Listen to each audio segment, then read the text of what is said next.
Hey guys, welcome to the free WordPress designing masterclass for 2024. In this tutorial, I'll show you how to create and design a professional and amazing looking website using WordPress and only free resources. You don't need any coding or design skills. To create this website, we'll be using all free resources, a free theme, the best and free page builder called Elementor, and few more awesome free plugins. By watching this video, you can create your own website. Also, you can start your own web design agency. Yes, even from tomorrow, you can start your own agency if you want. Trust me, this stuff is so easy. Now, my main goal in this video is to show you guys how a professional web designer and developer creates a website. What resources they use, the way they think, everything.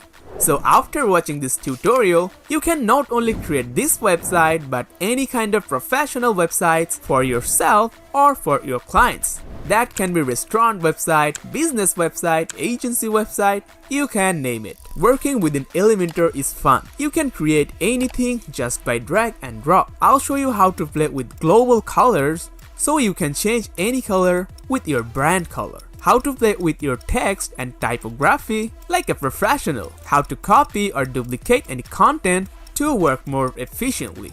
I'll even provide you with all the necessary images and templates so you can follow along with the video step by step. Most interestingly, we will learn how to make any website 100% responsive for mobile and tablet devices. So there wouldn't be any technical boundary. Let's have a quick sneak peek at what we'll create in this video step by step.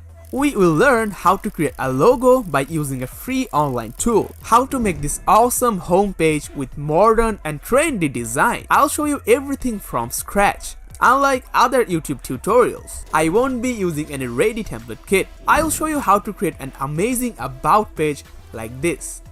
How to create these professional services pages.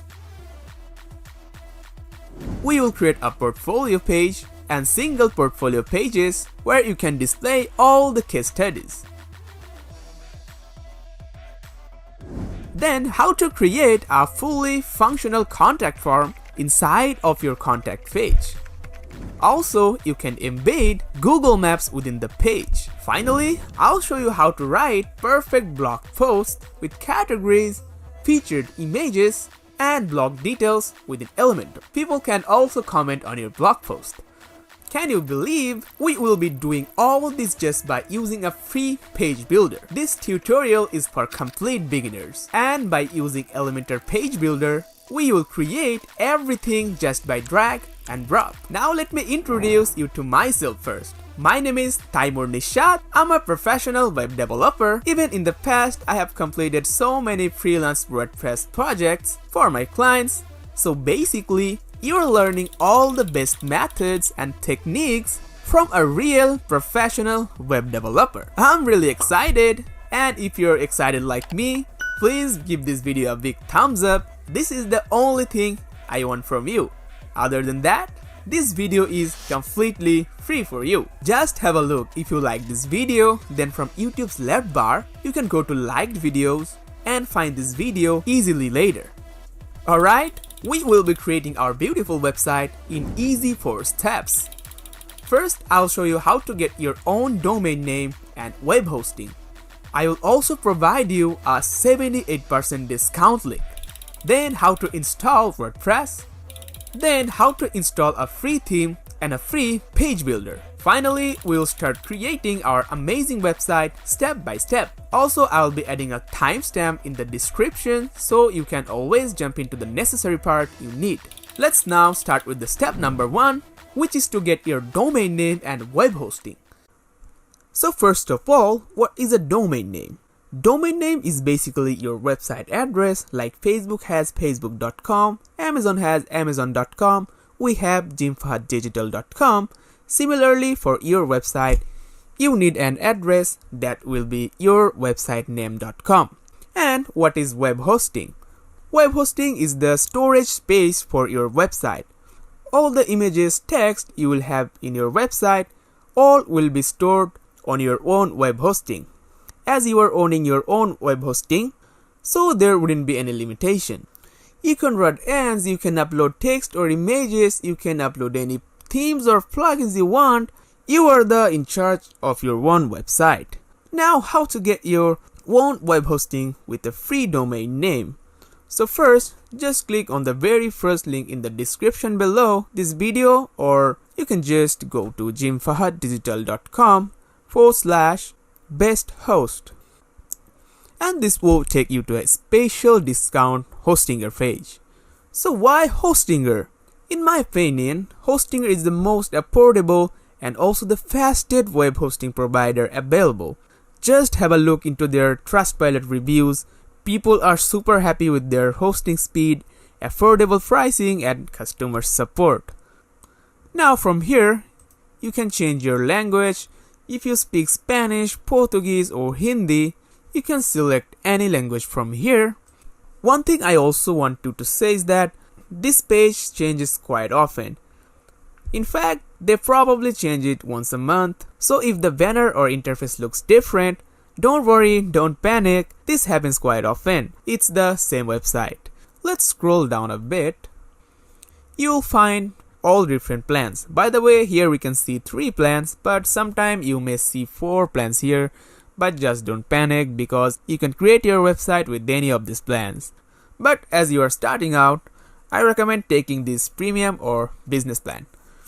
With both of these plans, you can create up to 100 websites. For example, today you're creating a portfolio website, tomorrow you want to create a business website, and next week you want to create an e-commerce website, so you don't need to purchase hosting each time.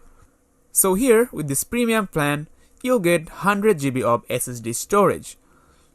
With the business plan, you get 200 GB of NVMe storage, and with any of these plans, you'll get all the features like unlimited free SSL, so all of your website would be encrypted and super secure. Unlimited bandwidth, so there wouldn't be any limit how many website visitors you will have. Free email, you can create hundreds of professional email addresses like info@yourwebsite.com or admin@yourwebsite.com, like this. Then free domain. Yes, like I said, you'll get a domain name for free. You'll also get tons of WordPress features like free one-click WordPress installation, free website migration, so if you want to move your existing website from another hosting provider to Hostinger, they will transfer it on behalf of you. How cool is that? Now let's talk about the security. Personally, I'm very serious about website security, and Hostinger just nailed it with all of these features like Cloudflare protected name servers, malware scanners, and all of these. I've had very bad experiences with other web hosting providers. We have got so many malware attacks, and we had to pay the hosting providers additionally to use their other security tools. But here in the Hostinger, you're getting all of these security tools for free. Now, let's select a plan. Like I said, you can take any of this plan based on your needs. For now, I'm taking the premium plan. You can upgrade it later anytime, so click on Add to Cart. Alright, right here, you're going to see different options. Now this is referring how long do you want to host with Hostinger. So we have 1 month, 12 months, 14 months, and then we also have 48 months. First of all, I don't recommend going with the 1 month because it's almost $12 a month, which is super expensive and we don't want that.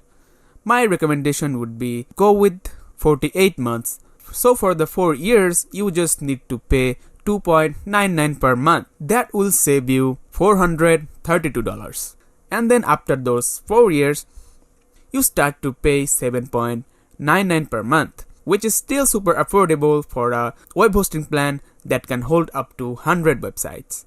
But if you just want to start with 2 years or 1 year, you can click over here. And then in your first year, you just have to pay $3.19 per month, and you're still going to create up to 100 websites. And after that, first year you start to pay $9.99 per month. So the longer the first period, the more discount you will get when you renew your plan. So if you have the budget and you want to get the most discount possible, you can go for the 48 months. And after those 48 months, you start pay around $7.99 per month instead of $9.99 per month. But wait, there is more. If you scroll down here you'll see have a coupon code, and if you fill with my special coupon code JFD10 and then click on the apply, you'll now get a total of 76% discount. Can you believe we are getting a super fast web hosting with the free domain name for the full year only for $34? What an amazing deal, right? So I scroll up again. Here you see pricing is only $2.87 a month for the first 12 months, $2.78 a month per the first 24 months, and $2.69 a month for first 48 months. Now let's scroll down. Put your email here. Make sure you use your best email address because they will create hosting account with this email address. And then let's put a very strong password here. Now you see you can pay with your credit card, PayPal or Google Play, or you can even pay using your cryptocurrency. Also, you may see more different local payment options based on your country. So let's just skip this part and scroll down here. And in here, I'm just putting my card informations. Then let's just click on Submit Secure Payment. So from here, you can skip this part. From here, make sure you select WordPress from here. Now, let's click on the Select WordPress button. So here it says create login details for WordPress account. So in order to create an WordPress account, we need to put our email address and password. So my email address is already here, so I'm using this one. And let's put a strong password. I pasted my password, then let's click on the next. And now it says, what will your website look like? So right now we don't want any theme, so we'll just click on the skip. Here it says, do you want pre-selected plugins for your website? No, I don't want it. So let's click on here. No, I want to select plugins manually, and let's then click on the next. Also, we can just skip this. So in here, it's asking what's your website name. So basically it's referring to choose your domain name. So let's select a name for our site. Let's type JFD Toots. Once I typed in, you can see on the bottom, it's suggesting the domain with the extension like jfdtoots.in, jfdtoots.me, and jfdtoots.com and more. From here, you can choose any extension you like, but I recommend you to choose the .com because it sounds more professional and legit. So I'm gonna choose the .com and I'm just gonna click next. Here it says where is your target audience. You can just keep this default, which in my case they have selected a data center in the United States, the closest one they have to my country, but in your case it can be a different one. So you can just keep it default or change it from here, or you can just change it later on. So I'm just keeping it as it is and I'm just clicking on the next button. Now it's installing WordPress. We are almost there. Let's just wait a bit. And right now, we're at the control panel of the Hostinger. And from here, if we go into the Home tab, you'll see in the account actions, it's saying we have sent a verification email to your Gmail account. So let's check our email. You'll find an email address in your inbox that's called Verify Your Email Address. Now from here, we'll just simply click on this Verify Email. Now it will take you back to the Hostinger cPanel with the email address confirmed. Now from here, I want to get my WordPress. So from the premium web hosting here on this manage button, I'm just gonna click this. Now it will take us to the Hostinger dashboard. Now from here, it says WordPress overview. Let's click that. And then under here, it says admin panel. Let's just click on here. And it will directly take us to the WordPress dashboard. So finally, we are at our WordPress admin panel or WordPress dashboard. From here, I'll make you familiar with all these options like post, media, pages, comments, appearance, plugins, and all of these. These are actually very self-explanatory, but I'll just make you more familiar with this. But before doing anything, let's clean up our dashboard. Because personally, I like to work on a clean environment rather than a messy environment. So let's start from here. Let's close this welcome pop-up by clicking dismiss button. And now from here, you can just close these drop downs like this. And if you want, you can open the screens options. And from here, you can uncheck all of these and everything will be gone. Now it's looking more cleaner and fresh. But I want to clean up more. Like here in the plugins, if you click the plugins, you can see we have some plugin installed. This plugin actually came by default after installing the WordPress. Now if you are wondering what is plugin? Plugin is basically extra tool or extra add-on which extends the functionality of your website. So of course we're gonna use the plugins, but we're not gonna use these specific ones. So what we can do is click here to select all the plugins and go to bulk action from here and select the deactive, then click on apply button. Now all the plugins are deactivated. Now select all the plugins again, go to bulk action, this time select the delete. Now click on apply. It's asking you that are you sure? Of course we are sure, so let's just click on the OK. Now all the unnecessary plugins have been deleted. Great! And now the next thing I'm gonna show you is how to change your password and other basic user information. So you can hover on the user from here, and from here you can click on the profile. And it will take you to this page. From here under the profile we have admin color scheme. So you can choose light, modern or blue to change whole dashboard color. But actually this doesn't matter that much because only you can see this color. So I'm just gonna keep it default, and if you scroll down you have a language option here. From here you can choose any language. You can choose your native language or English language. So right now I'm keeping it side default, and if you scroll down here you will see you can put your first name and last name.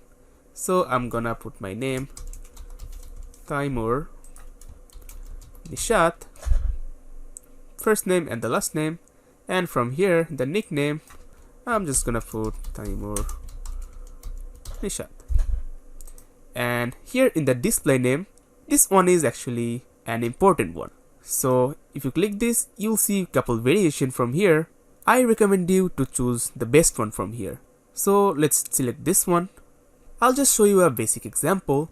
So this is the post, and this is the name of the post author. In this case, this is Jim Fahad, and this is actually the display name he chose. In our case, we choose Taimur Nishat variation from here. Alright. So now if you scroll down, you'll find you can put your email address here, or you can change your site address. Right now I'm not messing with this. And then if you scroll down, actually you can change your profile picture for your WordPress dashboard here. If you want to change it, you can click on this button and you can easily change that. Now from here, under account management, you have password. If you click on set new password, WordPress will suggest a very strong password. But also you can put your own password. I just typed my password, and although it's saying medium, but it's okay as long as you can remember your password. So I'm just gonna keep it like this. Now under here it says update profile. Let's just click it to update all the changes we have made. Alright, so at this point I'm gonna make you familiar with two basic terms. One is the backend or the dashboard of our website, and another is front end of our website. In here, all the contents you see on the left and on the right side, all is part of our backend website. And if you want to see your front end website, you can hover on your site name and click on the visit site. So I'm opening on a new tab, and if you go here, this is the front end of your website, which the whole world can see this portion of your website. Right now this is looking like this, but of course we'll change the look and feel by using page builders. By the way, we can see a black bar on the top of our front-end website. Actually only we can see this, as we are logged in as an admin of this website, so anyone visits your site cannot see this black bar. So now I want to make you familiar with some simple settings, so let's go back to our WordPress dashboard. Now under the settings, hover on the setting and click on the general. From here it says site title. You can change your site to like Jim Fahad Digital, and you can see here your site title is changed.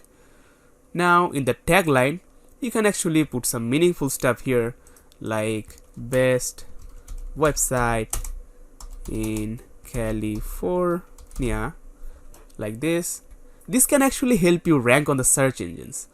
Now I'm not playing with these right now, so let's scroll down. You can change the administration email address from here, so I'm keeping like this.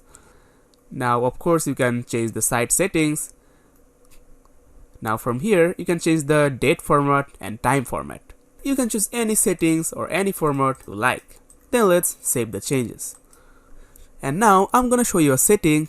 It's called permalinks. So from here click on the permalinks, and this permalink thing is very important. So let's pay attention. Right now in the permalink structure we can see it's selected as day and name. Sometimes it can be set to the month and name or any other option from here, but right now it's set to day and name. But I highly recommend you to set this to post name, which is this. I'll show you a simple demonstration which is difference between plain and post name permalinks. So in the plain permalinks you get a link like your website.com / a bizarre number, versus the post name permalink. Here you get your website.com / a page like this about page or a post name. So this one looks way better than this one, and it's human readable, and it also can help rank on the search engines as well. So we're just gonna click the post name and scroll down and hit the save changes. Alright, so the thing we were talking about was the backend and the frontend of our website. So as you know, this is the backend of our website and this is the frontend of our website. So right now this is like this, but we will create a custom design for our frontend website, so you can show any design to your visitors. So there is actually a couple of ways to change look and feel of your frontend website. I'd like to introduce a way, that is you can use plugin to change the look of your frontend website. So let's go to our dashboard, and on the left panel you can see appearance, and under appearance we have themes. So let's click on here, and you can see we have a list of couple themes here like 2024, 2021, 2023, like this. Right now the active one is the 2024, which we can see in our frontend website from here. And for example, if we click active on this one and now go to our frontend website and refresh, it will be the theme we have activated. So let's go back. Also from here or here you can add new themes, and from here you have thousands of themes you can install. So let's search a theme which is Hello Elementor, and you will get this theme. Let's click install. Now let's click on the active. So the Hello Elementor theme is activated right now. So let's go there and refresh. Now we can see the Hello Elementor theme is activated and showing on our frontend website. I know this still looks boring and empty, but trust me, we can turn this page to anything using page builders. And what do you think the best page builder for WordPress? Yes, you are right, the Elementor. So Elementor is basically a WordPress plugin. So we need to install the plugin and we need the free version of the Elementor. So what you can do is, you can go to jimfahaddigital.com, and also I'll put this page link in the description below. So from here under the links, you'll find a link says get Elementor free version.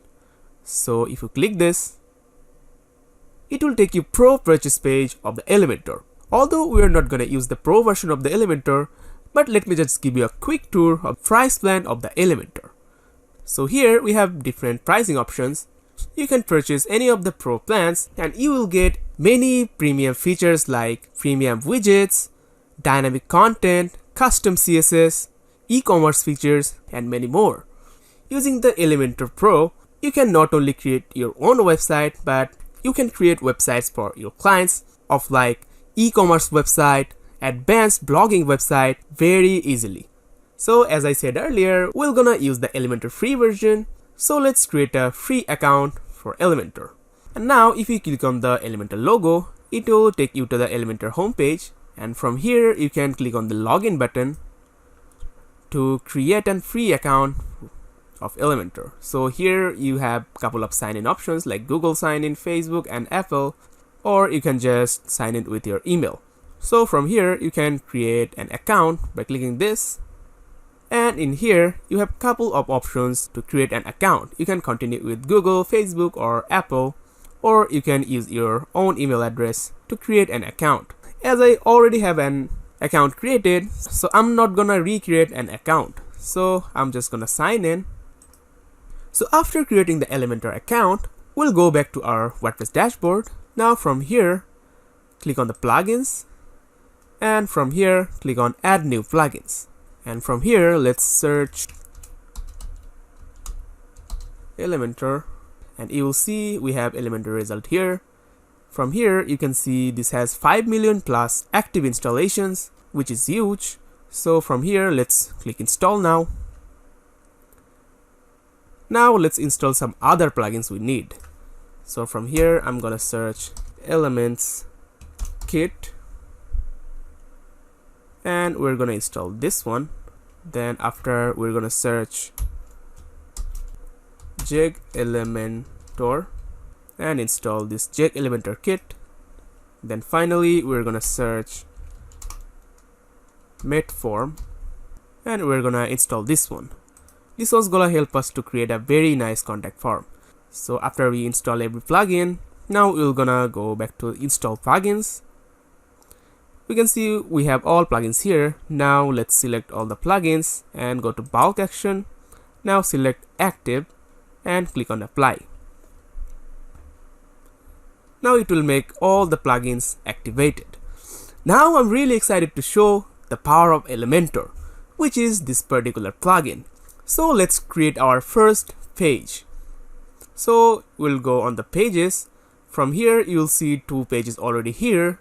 This is coming by default from the WordPress, so we're gonna just delete it. From the bulk action, select the move to trash and click apply, and it will delete all the pages. You can close this and this to have a clear view. Now from here, click add new page, and it will take you to here. Here you have to add the title of your page, so I'll make it home, and now click on the publish and publish again. Now it says the home is live. So let's go back to our front-end website and refresh, but it's not showing the home page we have just created, right?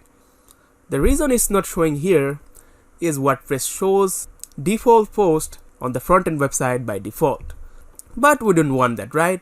We want our home page that we create on our front-end website. So to get that, let's go back to the dashboard, and under the settings, let's click on the reading. From here, under the reading settings, currently your home page displays your latest posts, but instead let's select a static page, and from here, home page, we will select the home that we have just published. Now we will hit save changes. Now if we go back to the front-end website and refresh, you will see the home we have just created is visible here. I know nothing crazy yet, but we will just create an amazing website here by using Elementor. So let's go back to the dashboard and let's click on the pages, and from here on the home page, let's click edit, and from here let's click on edit with Elementor. So you can close these pop-ups, and now finally we are at our Elementor page builder where the fun part begins. Here on the left side panel, you can see these options like heading, image, text editor, video, button, and more. These are called Elementor elements or Elementor widgets. These widgets are the building block of your web page. So from here, if you scroll down, you'll see a pro drop down here, and under this, all the options like post, portfolio, menu, loop carousel, all these are the premium widgets. So you can only use this if you have Pro Elementor version. So for this tutorial, we're only using the free ones. So let's just keep this closed and scroll down, and you can see we have other free ones also. Like in the general, we have image box, basic gallery, and many more. So let's come back here, and if you notice here, this right side, this is very identical to our front-end website here, right? So from here in this beautiful box, we'll create our masterpiece. For now, don't worry about these contents, we can absolutely remove this. Now I'm gonna give you a basic example that how this page builder works. So from here, let's click on the plus icon, and from here, you have many structure. Let's select the first one, and you will get a box. From the left panel, it says min height, and you can drag the slider to the right to increase the box height, or to the left to decrease the height. Alternatively, you can put custom value here to control the height. I put 400 pixel here, so the box is now 400 pixel long. And now if you want to change the box color, you can go to the style tab from here, and here the background type, let's select the classic, and from here in the color, if you click here, it will give you a full color picker, and by using these knobs, you can just control the color and set the color the way you like. So I'm gonna make it full black. Now the box is full black. Now let's say you want to add other thing inside this box. So you can click here in the plus icon, or here in the grid icon, and let's drag a heading inside this container. So we are having a heading. You can change the text directly from here, or you can change it from here in this field. So let's just type Jim Fahad Digital. Now from here, it says HTML tag. You can choose any tag you like. The higher the H number is, the smaller it gets. So I'm gonna keep it H1, and I'll go to style tab, and from here in the alignment, you can make it left, center, or right. I'm gonna keep it centered. And if you want to change the text color, you can change it from here. Currently it's bluish color by default, so let's make it like fully white. And over here we have typography. If we click on the pencil icon, it will show a typography pop-up, and here in the family, it's the font family or the font style. So from here, it's currently by default selected as Roboto. If you click this, you can see all the free fonts from Google that you can use. So for example, if we select this font, you can see our font is instantly changed according to the font we selected. Great! Also, you can search font from here. So one of my favorite font is Poppins. So let's search Poppins, and it will suggest. Let's click on the Poppins, and it will be Poppins font. And now from here, you can adjust the font size by sliding to the right or left, or of course you can put custom value. So I'm giving it 50. And now from here in the weight, you can change the font weight.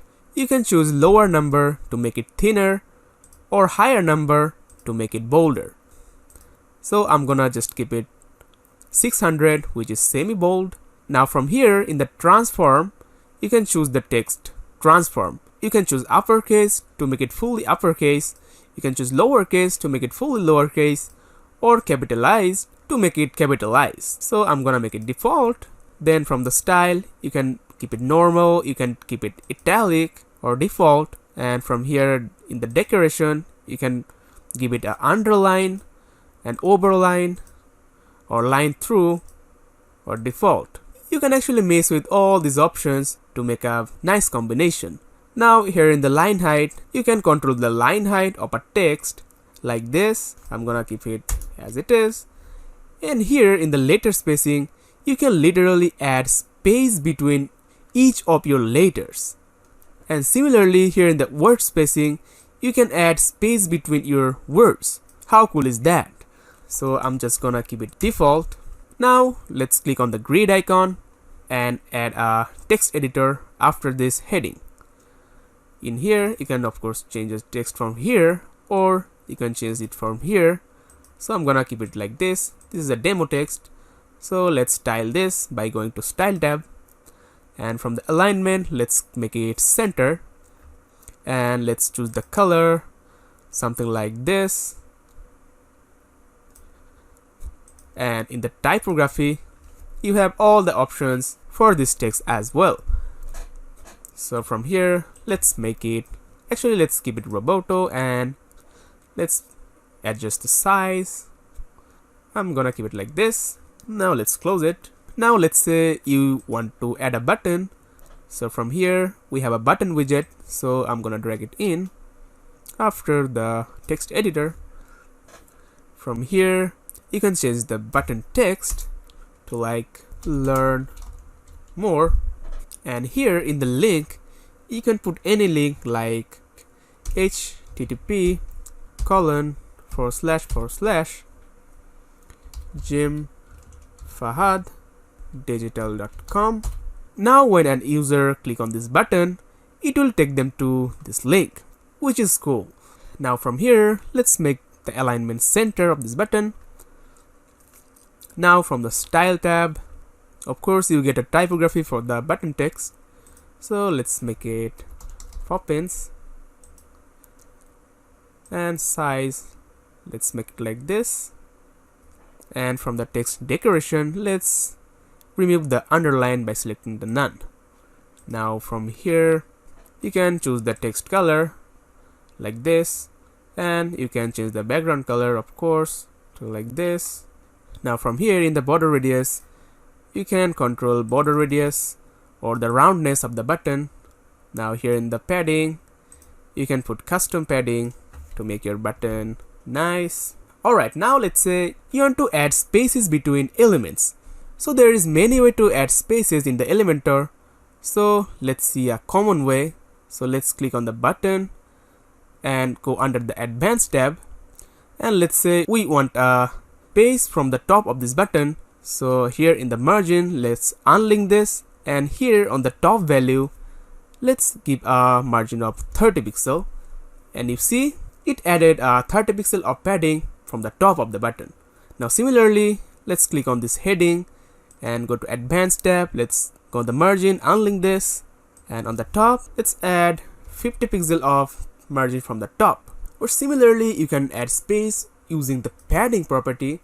So if you add padding on the bottom, something like 40 pixel, it also will add the space on the bottom. It works similar like margin, but it's not the same.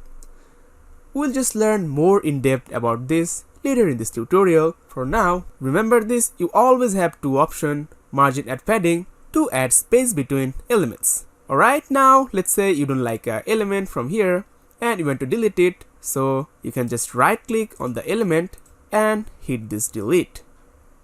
Just right click and delete, and the elements will be gone. And if you don't like the whole section or the whole container, you can select this container and click on this cross icon to delete the whole container. Or if you want to undo your action, you can always click Ctrl Z to undo your actions, or Ctrl Y to redo your actions. Alright, so we're just gonna delete all. So right now, I'm gonna make you familiar with a concept which is Flexbox concept. By using Flexbox, you can make any structure or any layout by yourself. This is the game changer thing for building a web page. So this will be super important for you to learn. So now let's pay attention here. Now from here, if we add a new container, we have all types of container we can use, like column directed container, row directed container, or this double container. From here, the most commonly used structure is these two. One is the column structure and other is the row structure. So let's select this one for now. As we know, it adds a box, and from here you can change the height. For now, let's make it 600 pixel. So this is our main container. Now let's add another container inside this main container. So you can call this new container a child container. The first big one is the parent container, and the second one is child container of this parent container. So for your better understanding, let's color this container. So from the style tab, let's give it a background color of like blue, but very light, like this. And now let's select the child container and add a background color. Let's make it blue, but this time a bit deeper, like this. Now let's select the child container, and from the layout tab, from here let's make the content width full width, and from the width let's select the pixel property and give it a height like 300 pixel, and let's set the min height like 150 pixel. And now if you want a same child container inside this box, you can just right click on the child container and hit the duplicate. And I want another one, so I'm duplicating again. So right now we are having 3 child containers inside one parent container. Now if we select the parent container and in the layout, and from here justify content property, if we make this center, it will vertically center all the items inside this box. So this is start, if you notice here, and this is centered. Or you can set it to end. Or if you choose justify content space between, it will add equal spaces between the child elements. So let's just keep it justify content center. Then from here, align items, you can choose it to start, center, or right. So let's make it center. And now I want to make you familiar with this direction property. So right now it's selected as column based direction because we chose the column based container. So now let's try to make it row based container. Now you see, when it's the row based container, it aligned all the elements inside horizontally. Cool. Then I want to make you familiar with this gap property. So if you notice here, we have a specific gap between each elements. This gap is actually coming from this gap property. So you can see is by default we have a gap of 20 pixel on the column and 20 pixel on the row. So if we unlink this, and it will become 0, and instantly you can notice there is no gap between the elements. So let's try to add our custom gap like 30 pixel, and we're having the gap between the elements again. And if we make the row gap 30 pixel, apparently you cannot see anything change. Now if we make the direction vertical, you see no gap again between the elements because there is no gap in the row. So let's make it 30 pixel, and again we have the nice gap. So this is the basic example of how the flex container works. So all of these items like direction, justify content, align items, and gaps are all part of the flex concept. Now I want to show one more thing. If we add another element inside this child container, and let's select this child container, the blue one, and make this justify content center and align item center. So by making change on the blue container, it's affecting the inside content. Similar as making edit on the main container, it was getting affected inside this container. But if you notice, if I make it align item center from the main container, the button inside here didn't even react because this button is not immediate child of this main container. But these blue child containers are immediate child containers of this main ones, so these are getting affected by the changes. And this little button is immediate child container of this child container, so if we make any change on this, it will get affected. So actually this was the very basic example of how the flex container works. If you just master the flex container, you can literally create any website or structure all by yourself. So if you are confused by something, or if you didn't get anything, you can just rewatch 3 to 5 minutes back and it will be very clear for you. Otherwise, I think it's enough theoretical talking because I like more practical stuff rather than theoretical stuff. So now, let's make our full website step by step using the Elementor page builder. And one thing here, as you see, this tutorial is hours long, so if you are ready to invest your next 2-3 hours, then you can follow this tutorial. But let's say all of you don't have such long time, or you are on a rush and you wanna make your website really fast instead of watching hours long video, then I have another approach for you. You can use ready template from kitpapa.com. Of course, we will create our whole website from scratch, step by step, but the kitpapa.com is for the people who want to create their website real fast. So here, let me give you a quick tour of the kitpapa.com. So from here, in this category, you have almost every category of website. We have like business, agency, portfolio, freelancers, health, medical, education, sport and fitness, food and restaurant, you just name it.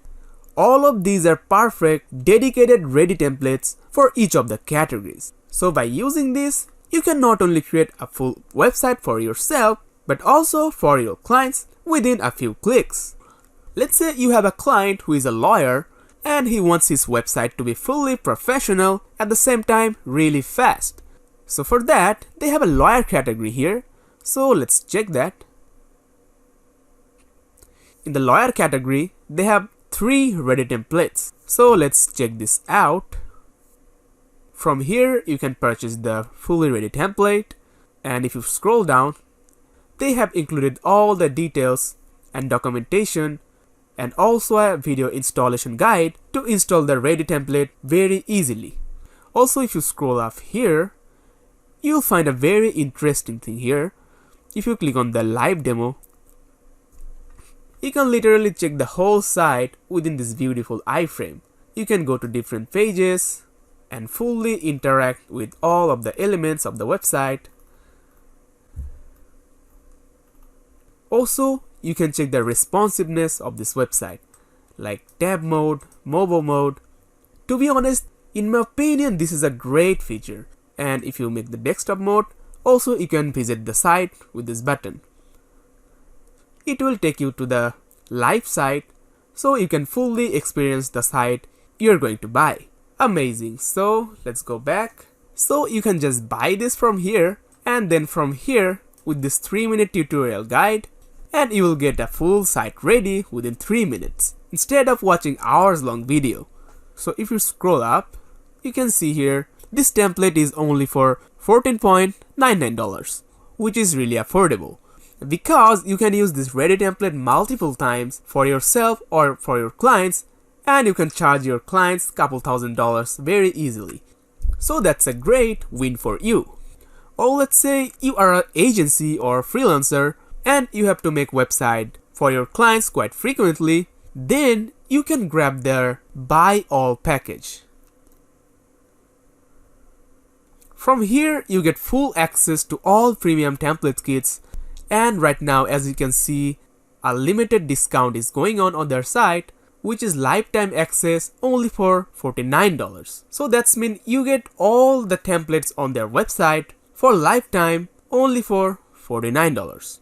In my opinion, that's a great deal because you can see they have 180 plus premium kits and they update 10 plus templates per month. And you will also get access to their future products, which means when they're gonna upload a product, you will get all of them and you don't need to pay for them. What more can you expect? So now for this particular tutorial, we're gonna make a agency website. So let's go back to their homepage. Then from here, let's search Pixel and we'll get this. Let's go in there. From here, we can see the live demo of this website. We're gonna make a template like this. Of course, we're going to create our website step by step using Elementor Page Builder, but you always have an option to buy this ready template from kitpapa.com. Now let's go back to our Elementor. So from here, I'm gonna clean everything. Now I'm gonna quickly do one thing before starting. I'm gonna go to settings icon on the bottom left, and from here in the page layout, I'm gonna select Elementor full width. After selecting, we're heading a simple header and a simple footer. We'll keep it like this for now, and I'm gonna start from the banner area or the hero area of our website. But before starting to create any section or area, I'm gonna do a very important thing. I'm gonna work on the global settings of the Elementor, which will save our time significantly. So let's just go ahead and click on this hamburger icon from the laptop, and from the site settings, here we can see many options like global colors, global fonts, typography button, images, and all of these. From here we can actually do pre-settings that will stay globally and we will not have to do those again and again. So let's start from the global colors.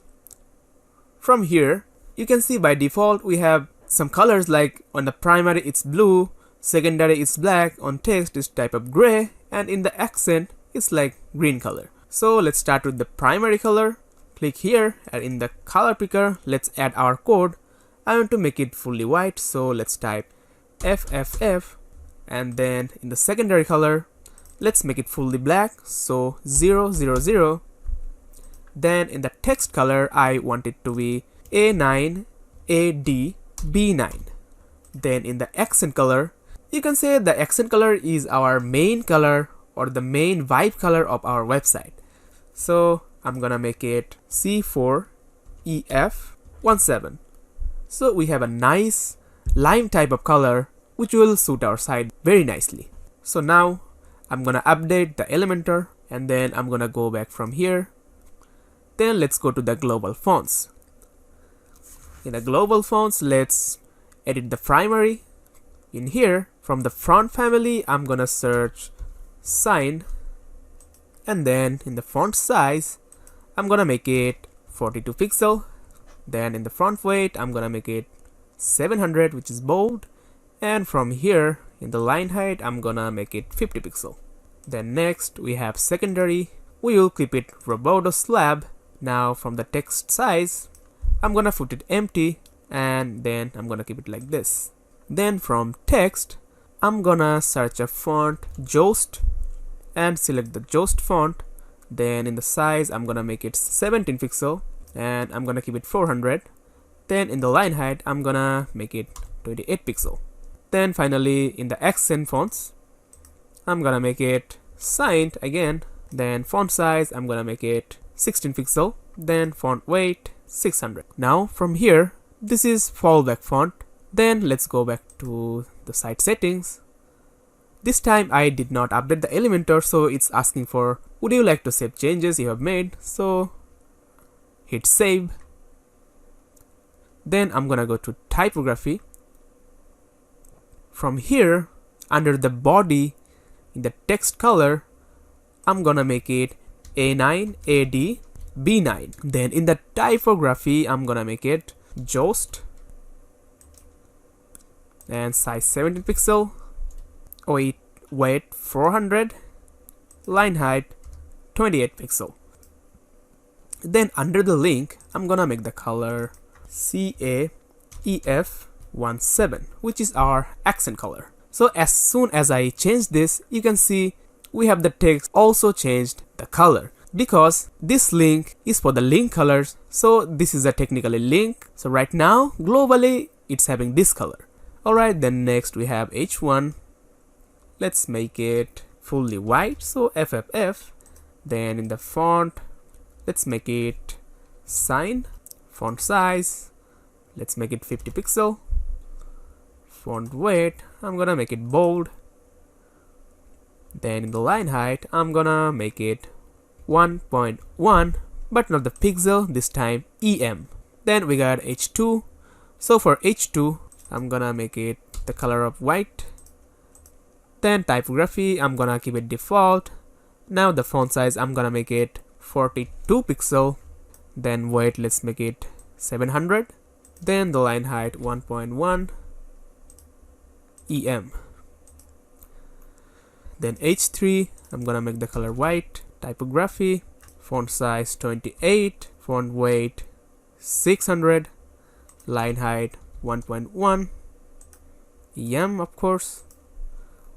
H4 is also white.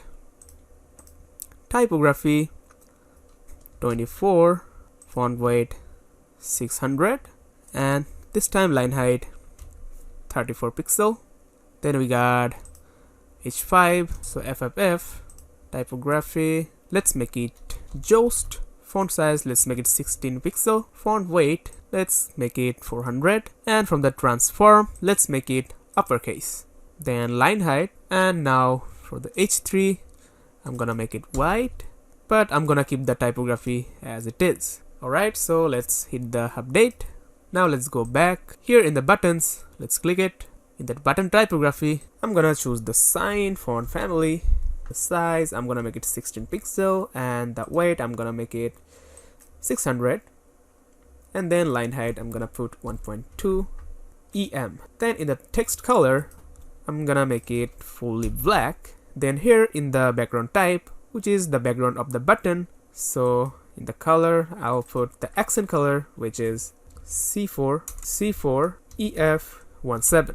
Alright, now let's click on the hover and add the color of black, and in the background color, let's make it fully white. So on hover, our button will be white. And now let's make it normal again, and from here in the border radius, let's make it 10 pixel on all of them. Then from here in the padding, let's unlink this. Now let's add 20 pixel, 31 pixel, 20 pixel, and 31 pixel. Now let's click update. Now next we have site identity. From here you can change it to anything, but for now I'm gonna make it like this. And I'll just remove this one, and I'll click update. Now I'm gonna go back. Then here in the background, as our site background will be fully dark, so from here background type, I'm gonna just make it fully black.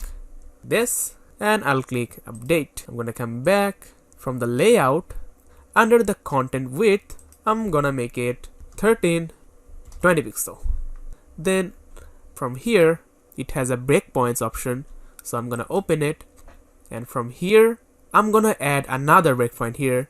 So I'm gonna click on the plus icon. From here I'm gonna choose the laptop, and I'm gonna edit the breakpoint of this laptop, so I'm gonna put it 15 and 10 pixel, and then I'm gonna click update. And now it says reload Elementor editor, you have made modification to the list of active breakpoints, so I'm just gonna reload now. Alright, now lastly we're gonna click on this additional settings, and it will take us back to the WordPress dashboard. Now from here it says disable default colors and disable default fonts. From here I'm gonna check this one and this one. Now let's save the changes. Alright, now we are done with our global settings of the Elementor. So from here we can just close this panel, and also we can close this new tab. Now we have done our site settings. By the way, right now I'm gonna show you a settings which is user preference. So click on the hamburger, and from here it says user preference, click on it, and from here it says UI theme. From here you can set it light or dark, or you can keep it auto detect, so it detects your device mode and give the color accordingly. And from here we have the panel width. So this width is for this whole left panel. So if we increase this, you can see the panel width increases. If we decrease this, it decreases. So I'm just gonna keep it default, which is 300. And from here I'm gonna turn this editing handles on. This is actually a very handy option. Using this you can duplicate or delete any containers or widgets very easily. So make sure you turn it on. Then let's just save the changes by updating. Alright, now all the boring part is completed. Now let's go ahead and make our real website. And finally I'm gonna go to the settings icon, and from here I'm gonna select the Elementor canvas. So now we have absolutely empty canvas where we're gonna create our full website. So first let's start by adding a structure for our banner area. So as you know, if you take a container, it adds a box. So actually for your better understanding, I'm gonna open the navigator option. This navigator option will help you to understand the structure, like what is going on, what I'm adding, what I'm deleting, like this. So for now I added a container. So here in the navigator you can see we have a container. So let's double click on the container and rename this to banner section. And from here let's select this banner container. Then from here in the min height, let's choose the viewport height 100. So the banner height is now 100 viewport. Now from here, I'm gonna select Justify Content Center. As you already know what is Justify Content is, so I'm gonna make it center. And then from the style, we're gonna add some background. We're gonna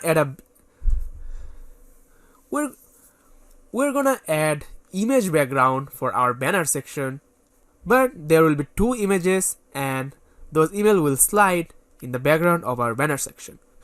So we have 4 type of background. So the last one is the slideshow, so I'm gonna select this, and from here you have a whole pop-up to insert media. You can click select files to select files from your device, or you can select your files and just drag and drop it here, and it will start uploading, and the images has been uploaded.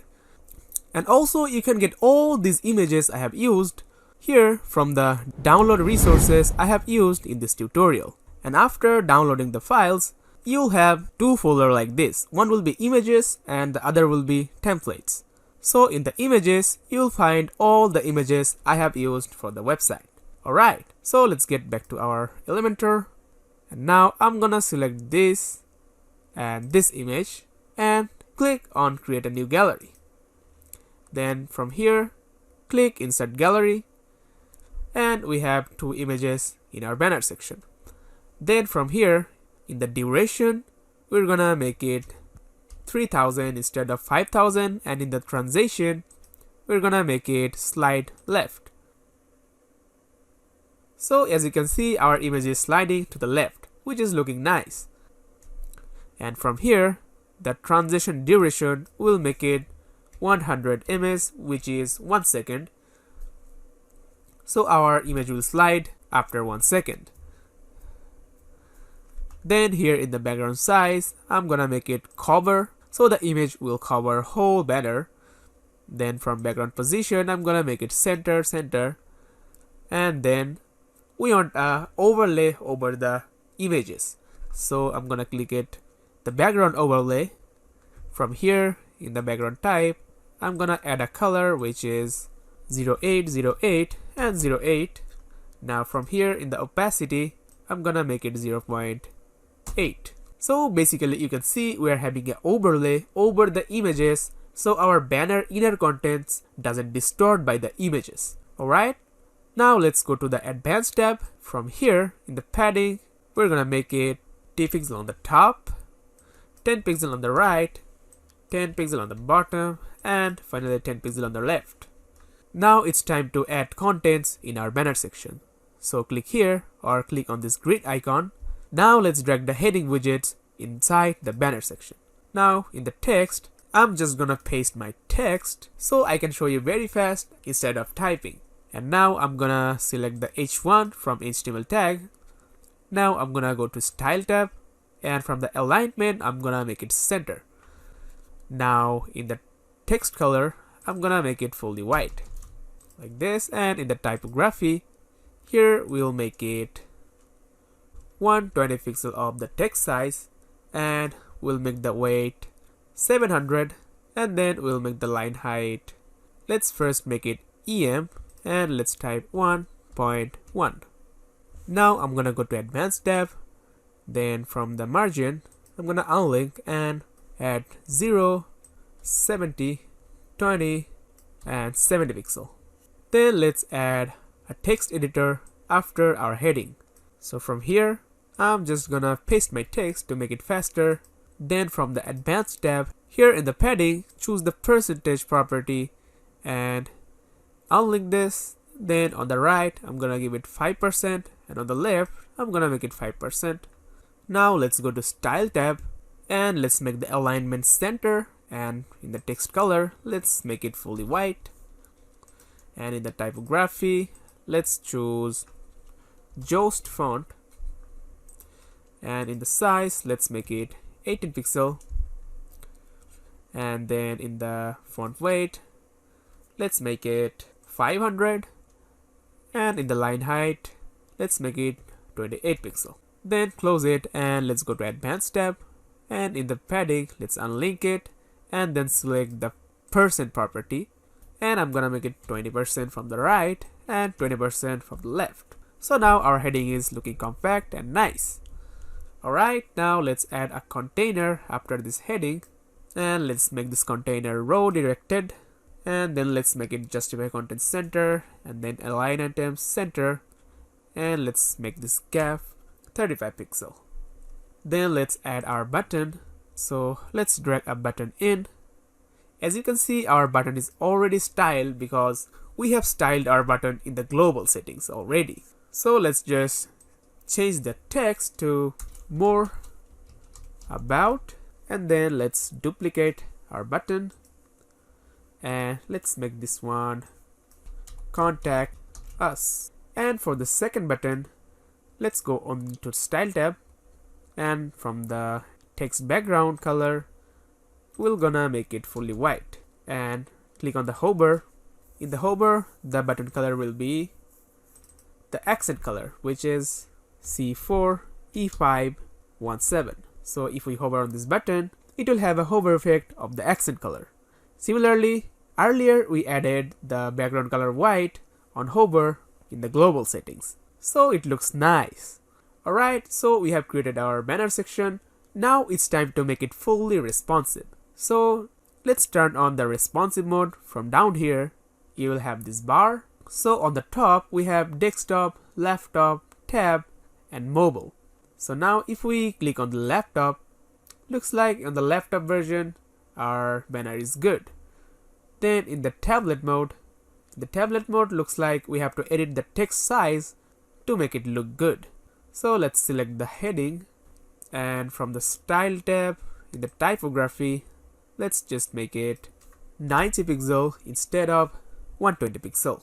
Then here for the text editor, let's click it, and from here I'm gonna make it 5% on the left and 5% on the right, so it looks nice. And then I'm gonna grab this container where the buttons are placed, and from here in the gap, instead of 35, I'm gonna make it back to the 20. So for the tab version, it looks nice. Now let's check the mobile version. From here, we definitely have to change the heading. So let's click it in the style tab. Let's make it 50 pixel.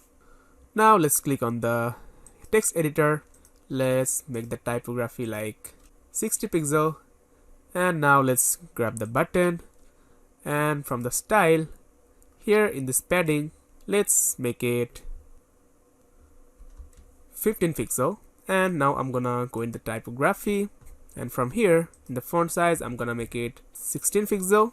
Now I want to do the same with this one. So here the shortcut is right click on this button and copy this, and hover here, right click here, paste the style, and you will have the exact same style on this one also.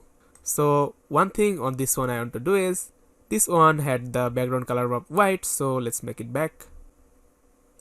In the color, FFF, and in the hover, in the background color, I'm gonna paste the accent color. So in the hover, it shows accent color, and on this hover, it shows white color. Okay, cool. And also, I think we should work on this as well. So in the advanced tab, let's just decrease the padding of this one. So if you make it 0, it will be good.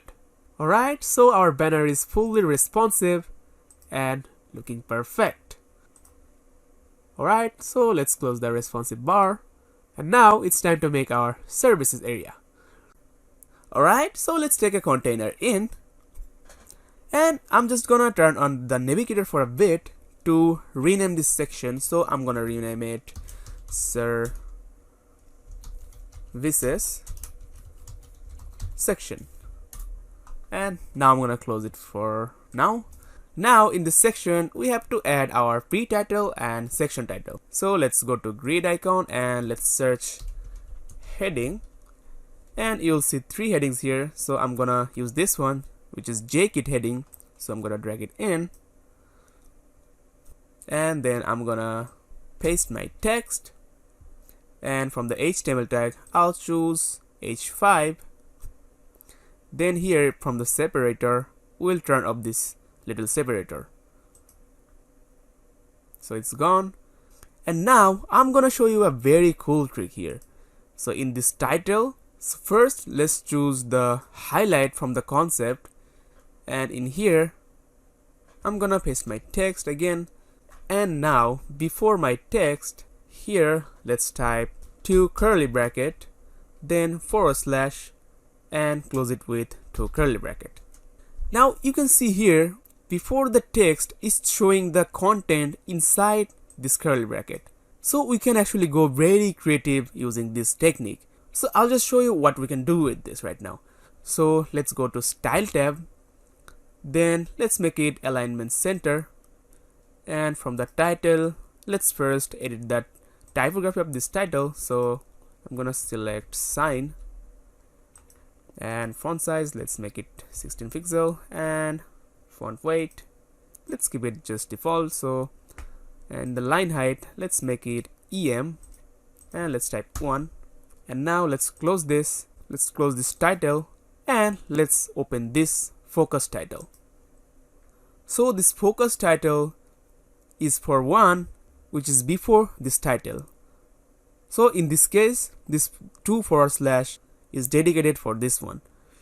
So let's choose color, and let's make it our accent color. So C4 E5 C4 EF17, and you see it's having a different color than this text. Now let's edit the typography of this. Let's make it sign also, and let's choose the font size 16 pixel, and it looks very good.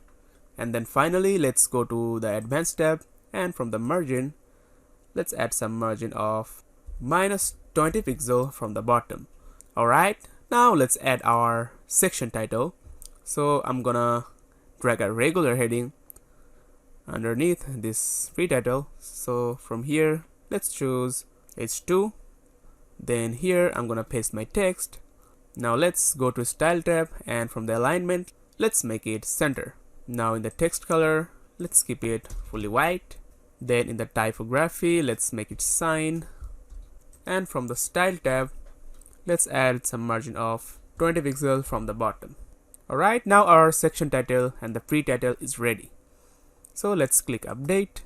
By the way, I want to make you realize something, that one thing is making us slow, which is if I add any text, any random text, and for example this is your text,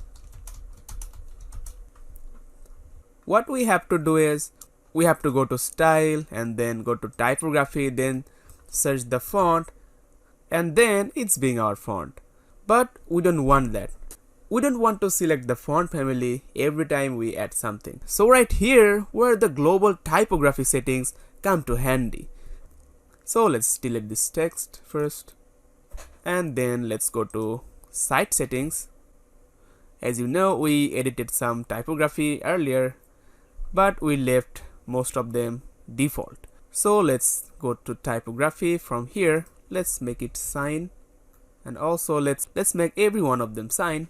But for this H5 I'm gonna select the Jost one, and then let's click update. And now if we close and add a text anywhere, you will see it's already having the sign font by default, which is great.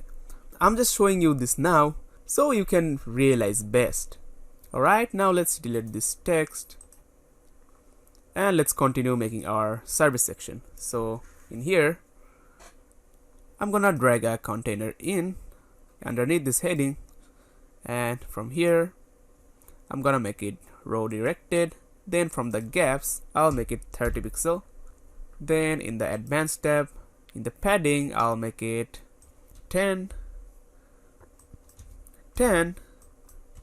30 and 10. And now inside this container I'm gonna add a child container. Then I'm gonna select this, and from here I'm gonna make it full width. Then from the style tab, in the background color I'm gonna make it 121212.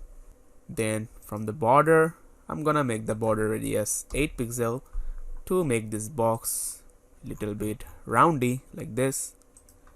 And then in the advanced, from the padding I'll make it all 40 pixel.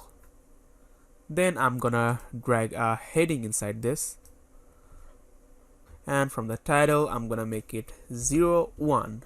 Then under the style tab in the typography, I'm gonna make it 50 pixel. Then font weight 700, and the line height, let's make it 50 pixel. And then under the advanced tab, let's make the padding 4 pixel, 25 pixel, 8 pixel, and 25 pixel. And then in here, in the position, let's make it position absolute. The fun fact here is the element with position absolute, you can move it to anywhere like this. So we're not gonna do it like this. We're gonna put a specific value. So in here, in the horizontal orientation, we're gonna make it right, and vertical orientation, we'll keep it top. Then here in vertical offset, we're gonna make it 30 pixel. And then let's scroll down and you will find a background. In the background, let's select the gradient, and here in the color, let's make it fully black. And then here in the secondary color, let's make it black but full transparent. Then in here, let's make it 90 degree. Okay, now let's click on the grid icon and search image box, and I'm gonna drag this image box in this box like this. And from here, I'm gonna select this one, and from here, let's change the title. Let's paste my text, and also from here, let's paste my description, and then let's make it H4. Then let's go to style tab. Then from here, image position, let's keep it top, and then let's make the alignment to the left. Then let's open the image.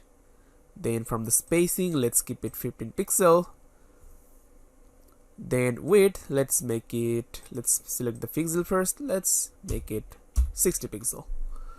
Then in the content, I'm gonna make it 10 pixel from the title spacing.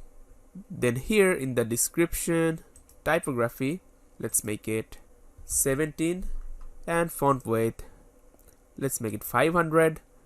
Then in the line height, let's select the EM property and let's make it 1.5 EM. Then finally, in the content, let's choose our image. So from here, I'm gonna select this one. Then I'm gonna select this gray container and right click and then duplicate. Or you can just click here to duplicate this.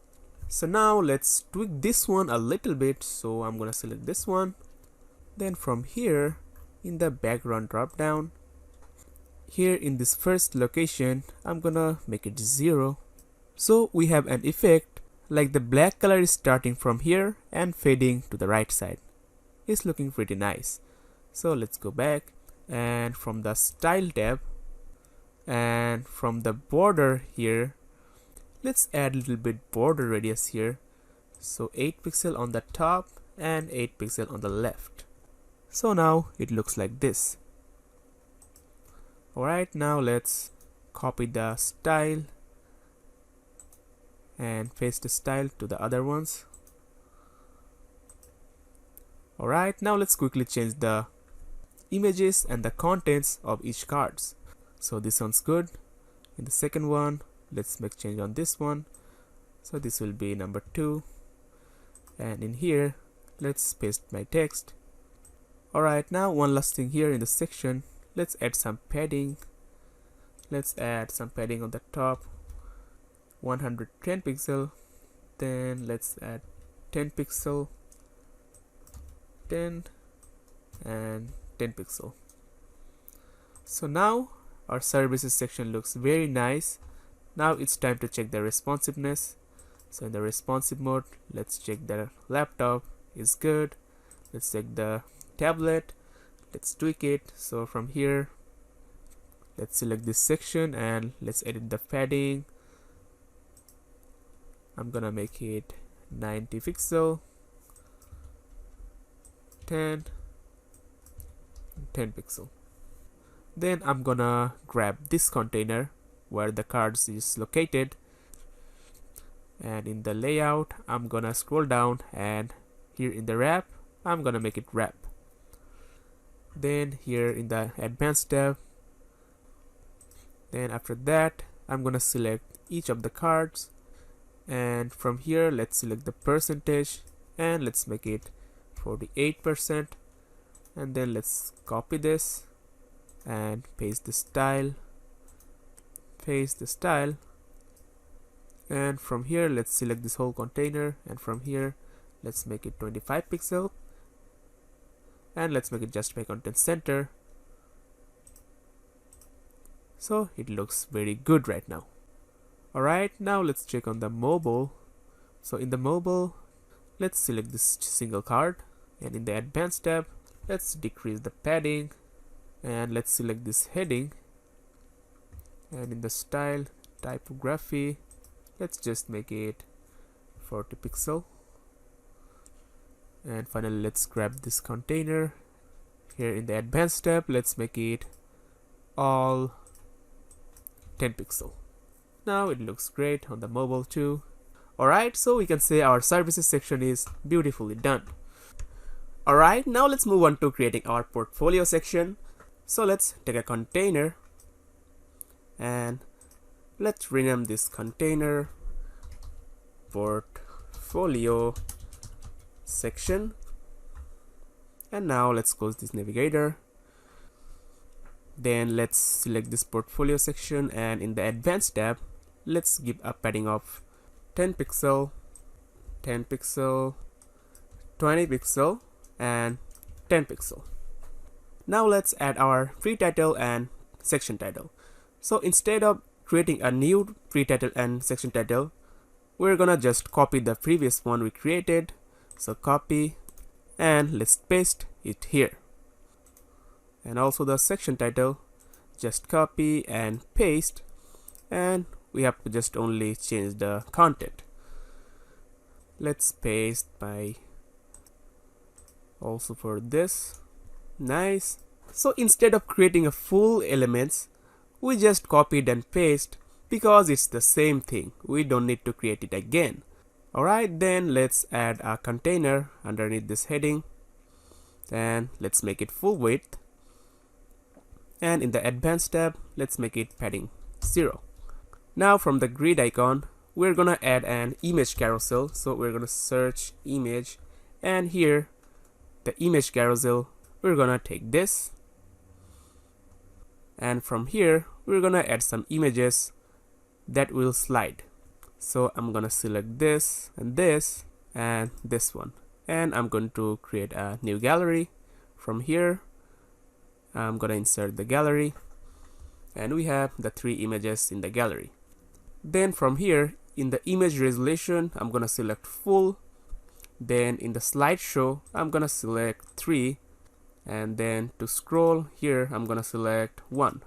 Then I'm gonna scroll down. Under the image trace, I'm gonna select yes. Then I'm gonna go to style tab. Then in here, in the position, let's keep it inside. And then in the color of arrows here, I'm gonna put accent color, which is C4EF17. Then here in the pagination, I'm gonna keep it outside, and then size, I'm gonna make it 10. And then here in the color, I'm gonna make it fully white. So let's just copy the accent color and paste it in the active color. So we have 3 dots here. Active one will be the accent color, and the other one will be white color. Alright, so now from the image, from here in the spacing here, let's choose the custom, and in the image spacing, let's make it 30 pixel, and then under here the border radius, let's make it 15 pixel. And you can see how simply our portfolio section is fully ready. Now it's time to check the responsive. So in the laptop it's okay, in the tab it's okay, in the mobile it's also okay. So we didn't have to make a responsive settings for this one. Alright, so let's go back to the desktop mode. Now don't you feel like we need to add some padding on this section? So instead of doing it manually from here, let's just copy this section, copy, and from here just paste the style. So this section is also having a nice space between sections. Alright, now it's time to create our counting section. So let's take a container. Then from here, let's make it direction row. And let's make it justify content center. And then in the advanced tab, let's make the padding a little bit less than other sections because this will be the counting section. So I'm gonna make it 30 pixel, 10, 120, and 10 pixel. Now let's add another container inside this container. Now let's click on the grid icon and search counter. And we have this, so I'm gonna drag it inside this counter section. And you can see we are having a counter that counts from 0 to 100. We're gonna do some settings here and change the style. So from here, I'm gonna keep the starting number 0 and the ending number for this one, I'm gonna make it 12. And from the number prefix, I'm gonna keep it 1. And from the number suffix, I'm gonna make it K. Then here in the animation duration, I'm gonna keep it 2000 ms. Then I'm gonna go to style tab. Then from here in the text color, I'm gonna make it transparent. Yes, I'm making the text color transparent because you'll know what we'll do here. So here you see a property here called text stroke. So I'm gonna click the pencil icon, and from here I'm gonna make the text stroke 1. And from the stroke color, I'm gonna make it white. And now you see, we don't have a color of this text, but we have stroke of the text. How cool it's looking, right? Then here in the typography, I'm gonna make it sign font. Then from the font weight, I'm gonna make it bold, which is 700. Then in the line height, I'm gonna make it 80 pixel. Then I'm gonna close this and open this title drop down. From here, I'm gonna make it fully white. Then in the typography, I'm gonna make it Jost.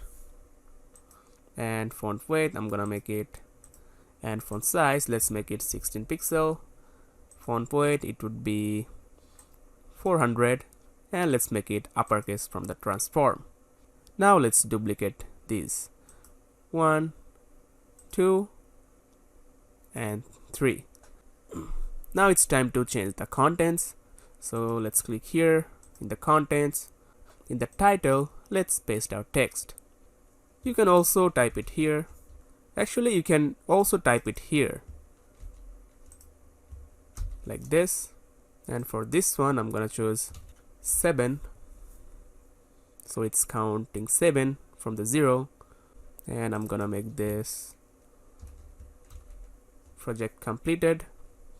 And for this one, I'm gonna make it 10. And in the number suffix, I'm gonna make it plus. So instead of the K, it shows plus. So from here in the title, I'm just gonna paste years experience. So it's showing 10 years plus experience. So let's edit this. I'm gonna make it 200. So it will count 0 to 200. And for the suffix, I'm gonna also make it plus. And here in the title, I'm gonna paste my text win awards.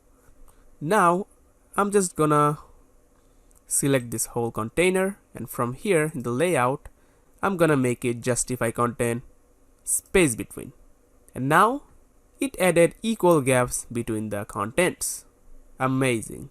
Now let's check the responsiveness of this section. In the laptop, it's perfect. In the tablet, it looks good.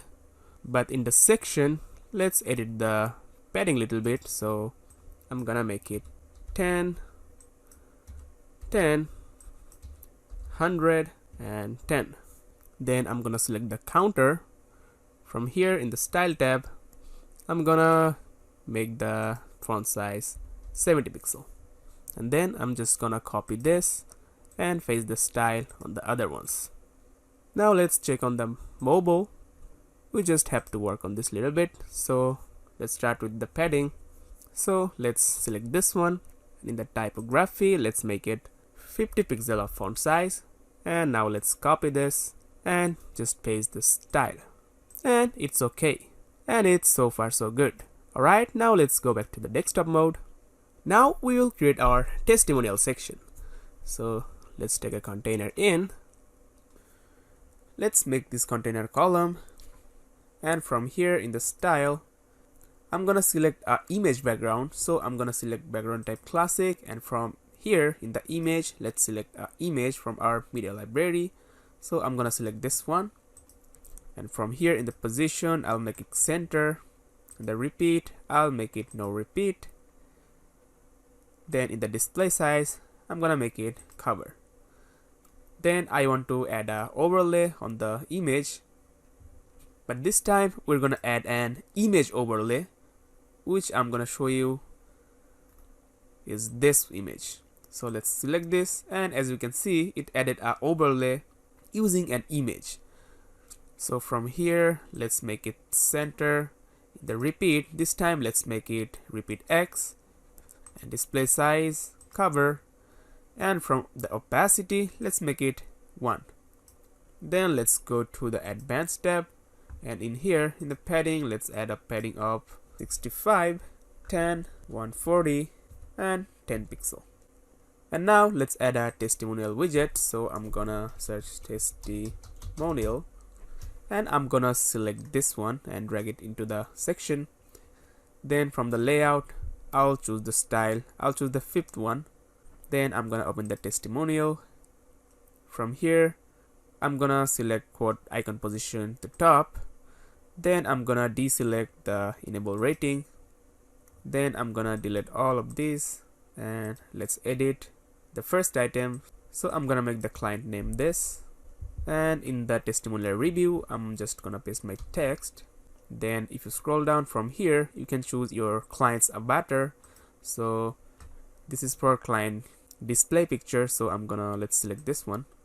Now from here in the settings down here let's turn on the show dots, and let's keep it as it is, and let's keep the other thing as it is. So let's now go to style tab, and from here in the layout we have background type. So let's make it transparent. Now let's open the wrap content style. Then in the horizontal alignment we'll make it center. Then in the padding here I'll make it 0. Then let's open the description. From here in the color I'll make it fully white. Here in the typography I'm gonna choose the Jost as the font family, and font size let's make it 28 pixel. Let's font weight will be 500. Then font line height would be 44. Then here in the margin let's make it like 15 pixel, 0, 40 pixel and 0 pixel. Now let's open the quote icon. From here let's make the color our accent color, which is C4EF17, and the icon size let's make it 60, and margin bottom let's make it 15. Then border radius let's make it %, and let's give it 50%. Now let's open the client drop down. From here in the color I'm gonna make it white. Then in the typography I'm gonna make it signed font family. Then the font width will be 700, and the line height I'm gonna make it 22. After that we have client designation. So here I'm gonna make the color white. Then the typography I'm gonna select the Jost, and font size let's make it 16 pixel. Font weight let's make it 400. Then in the transform let's make it uppercase. Now under the client image, from here border type let's make solid. Then let's make it 3 pixel, and then let's select the color, our accent color, so C4EF17. So we just added a border around the client image. So here in the image size I'm gonna make it 66. In the margin I'm gonna make it 15 pixel. Then we have a last drop down, which is dot. So from here I'm gonna make the dot spacing -30. Then the width I'm gonna make it 10, and also the height 10. Then here in the margin right, I'm gonna keep it 12. Then the background type, I'm gonna make it the color white. Then we have the active. In active color, I'm gonna make it the accent color C4EF17. Then here in the scale, alright, now let's go to our advanced tab. From here, let's give some padding of, we're gonna select the percent property and we're gonna make 10% on the right and 10% on the left. Now let's go back to the content tab. In the testimonial, let's duplicate this, let's make it 3, and let's just quickly change the contents. So for the second one, let's change the image, this one, and for the third one, let's choose the image, this one. Alright, now it's time to check the responsiveness because it's looking perfect on the desktop mode. So let's turn on. So in the laptop, let's check, it's perfect. In the tab, let's pick the main section, and in the advanced tab, let's edit the padding like 45, 10, 120, 10. Then let's grab the testimonial, and under the settings, in here we have slide to show, so I'm gonna make it 1. And from the style tab, here under the description drop down, in the typography, let's change the size to 24 pixel, and then from the advanced tab, let's make the padding 0. Now let's check the mobile. From here, let's select the testimonial, and from here in the style tab, let's grab the description. In the typography, let's make it 20 pixel. Then in the quote icon, let's make the size 46 pixel, and let's make the padding 50 0 from here. Actually, we're supposed to give the value in here like %, and 50 pixel of border radius. We just mistakenly added this value to the padding, so never mind. Now let's open the client. In the typography, let's just make it 18 pixel.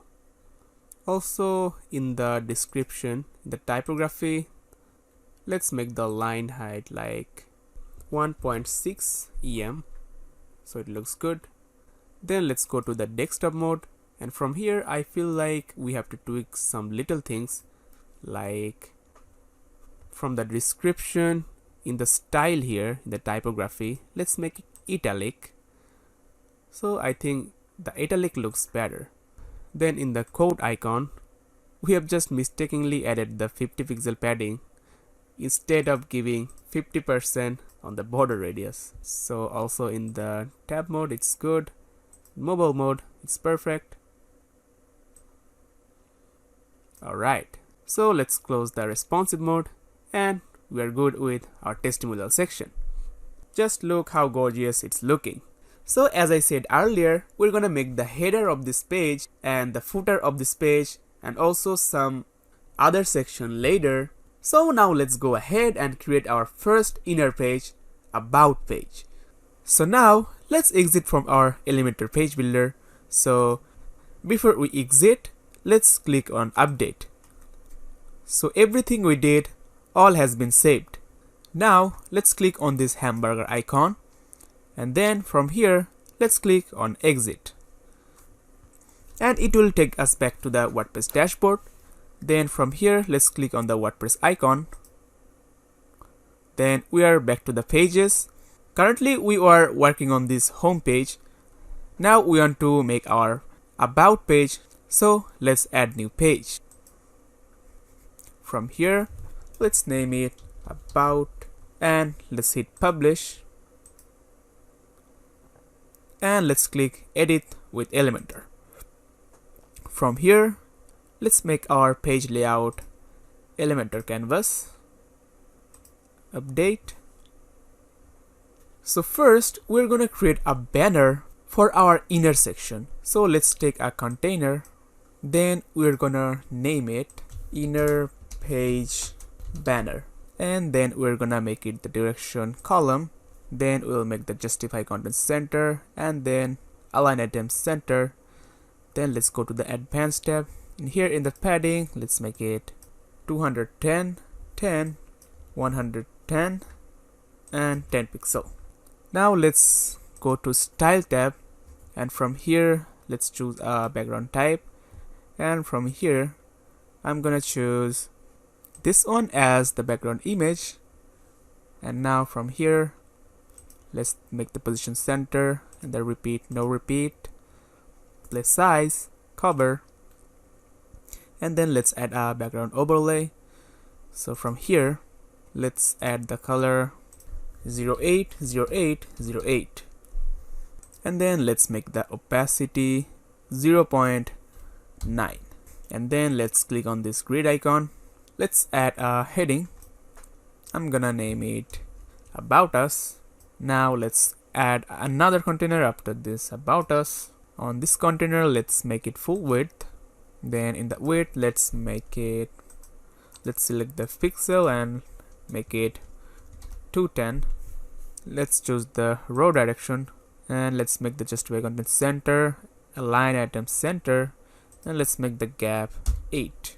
Now let's go under the style tab.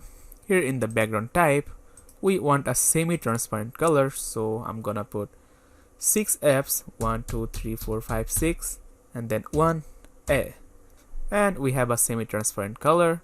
Then here under the border, in the border radius, let's make it all 10. Then in the advanced tab, padding, let's make it 20. Now inside this container let's add a icon list. So I'm gonna search icon list, and I'm gonna drag it in. Then from here I'm gonna delete everything except the first one. So here I'm gonna make it home, and in the icon let's choose a home icon. So search home. So let's choose this one and insert. Then from here let's make it inline, and under the style tab let's open the icon. Then here in the color let's make it white color. Then in the size let's make it 16 pixel, and on hover let's make the color accent color, so C4 EF17. So on hover it's showing the accent color of this icon. Then from here in the horizontal line we'll make it left. Then we're gonna open the text. In the typography we're gonna make it Jost. Then in the font size 16 pixel, and the font weight will be 500. Then line height let's select 1.2. Then we have color, let's make the color white, but on hover it will be the accent color, so C4 EF17. I'll show you, it looks good on hover. Alright, so we'll add another icon list, so let's just duplicate and change the content. From here I'm gonna make it, this is the about page, so I'm gonna make it about. So from the icon I'm gonna choose right arrow 1, and I'm gonna select this one. Then from the style, here in the icon I'm gonna make it 11 pixel.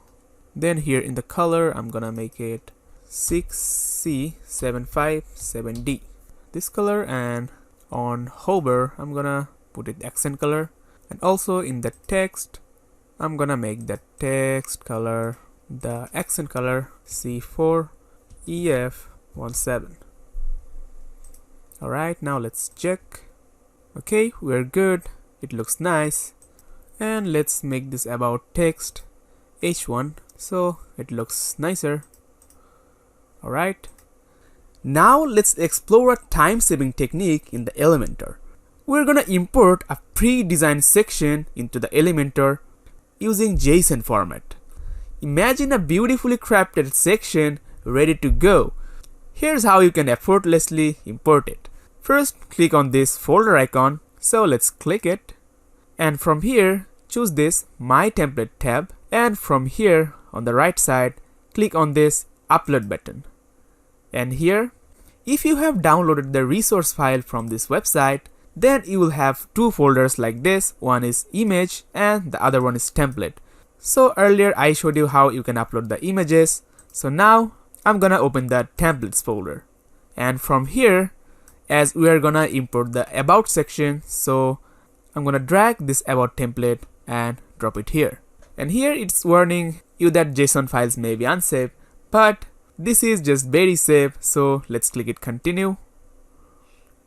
We'll have an item like this in my templates, and then let's click on the insert.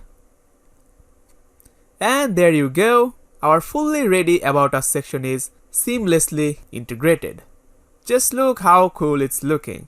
Imagine the time gonna cost you to create all of these, but now you can just import this in few seconds. How amazing.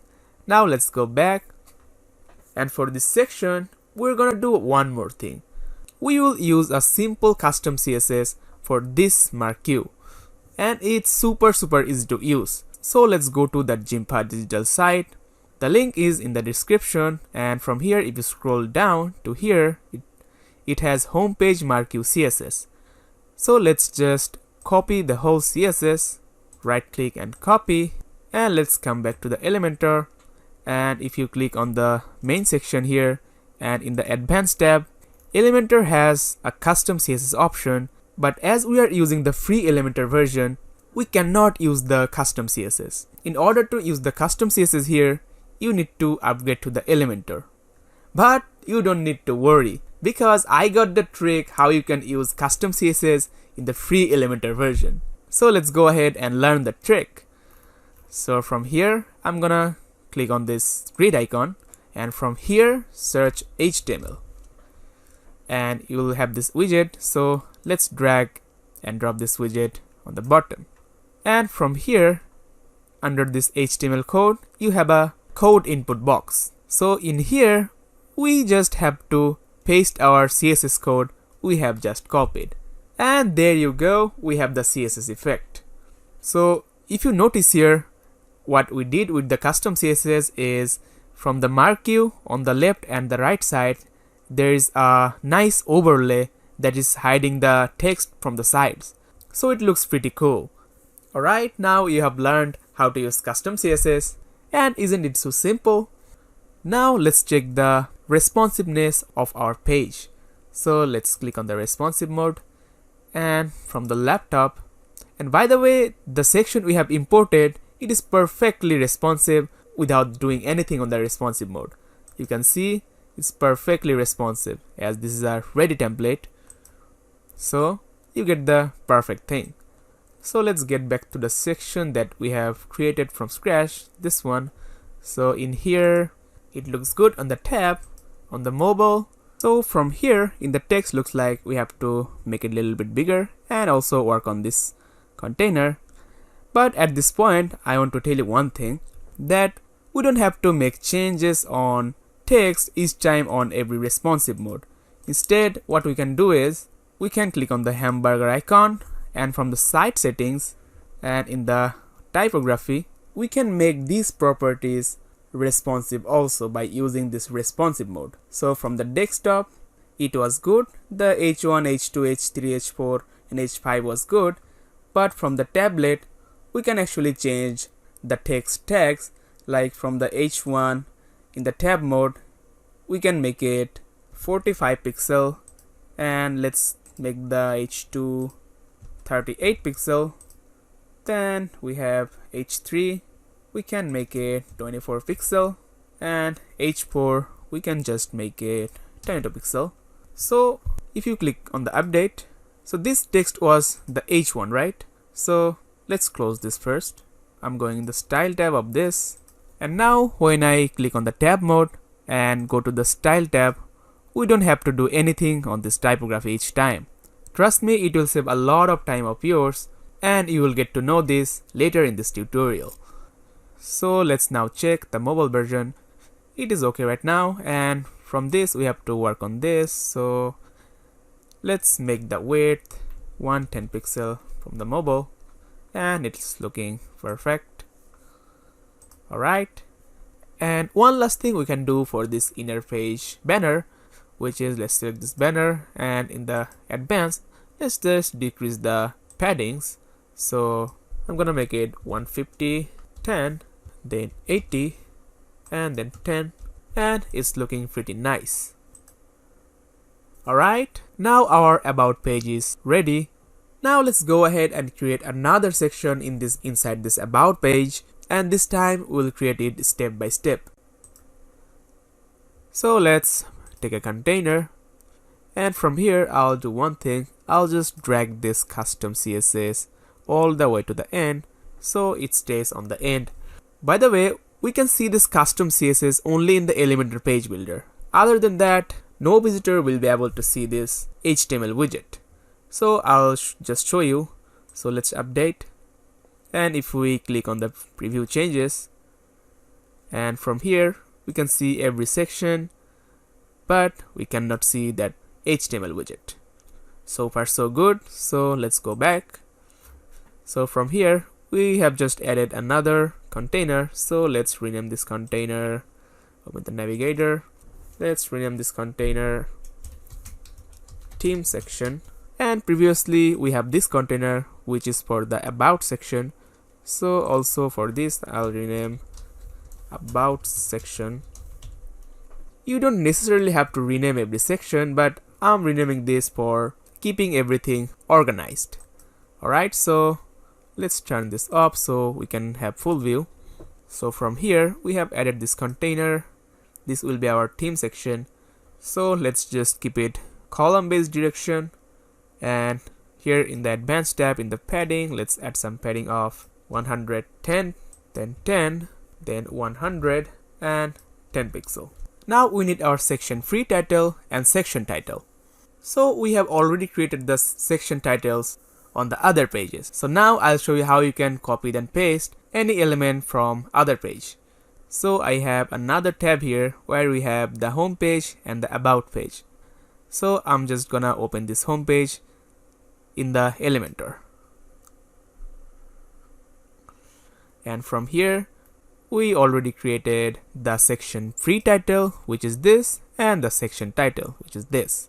So let's copy it, and let's go to the other tab on the other page, and from here let's paste, and you see we have just copied an element from other tab to this tab, which is cool.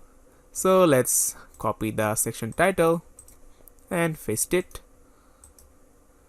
Now let's change the contents. So for this one I'm gonna just type our team, and in the section title I'm just gonna type meet the experts. Just a little type. Okay. Alright, now we have our pre-title and section title ready. Now let's click on the grid icon and then add another container, and now we're gonna make this row based container. Then in the gaps I'm gonna make it 30 pixel. Then directly in the advanced tab I'm gonna make the padding 10 pixel, 10 pixel, 30 pixel, 10 pixel. Then I'm gonna click on the grid icon and add another container inside this container, and for this container I'm gonna add the padding of 0. Then inside this container I'm gonna add an image box.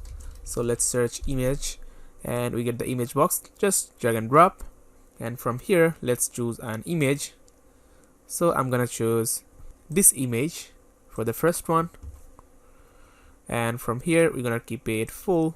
Then in the heading let's paste our text, the description, paste. Then from the title HTML tag we're gonna make it h4. Then here in the style tab in the box we're gonna keep it top. In the alignment we're gonna make it center. Then we're gonna open the image. From the spacing we're gonna make it just 0, and from here I'm gonna make the height 100%. Then here in the border radius I'm gonna make it 10 pixel. Then let's scroll down and open the content. From the spacing I'm gonna give it 3, and then in the description, in the typography I'm gonna make it 16 pixel. Font weight would be 400. Then let's make it transform uppercase, and the line height, let's make it 1.5 em. Alright, now let's grab this container and duplicate until we have 3 of them. And one thing from here, we're just gonna make the alignment to the left, so I think it looks better. So let's just copy this and paste the style, paste the style, paste the style. And now let's change the images for each of them. So I'm gonna select this one for the middle one, and for this I'm gonna choose this one, and for this one let's change the title to this and the description to this, and for this one let's make the title this and description this. Alright, now let's check the responsive mode. Laptop, it's good. Tablet, it's good, but actually we can make it better. So let's select this whole section, and from the padding let's decrease the padding, like let's make it 90 pixel, 10 pixel, 90 pixel, 10 pixel. Then let's grab this container where the 3 child are placed.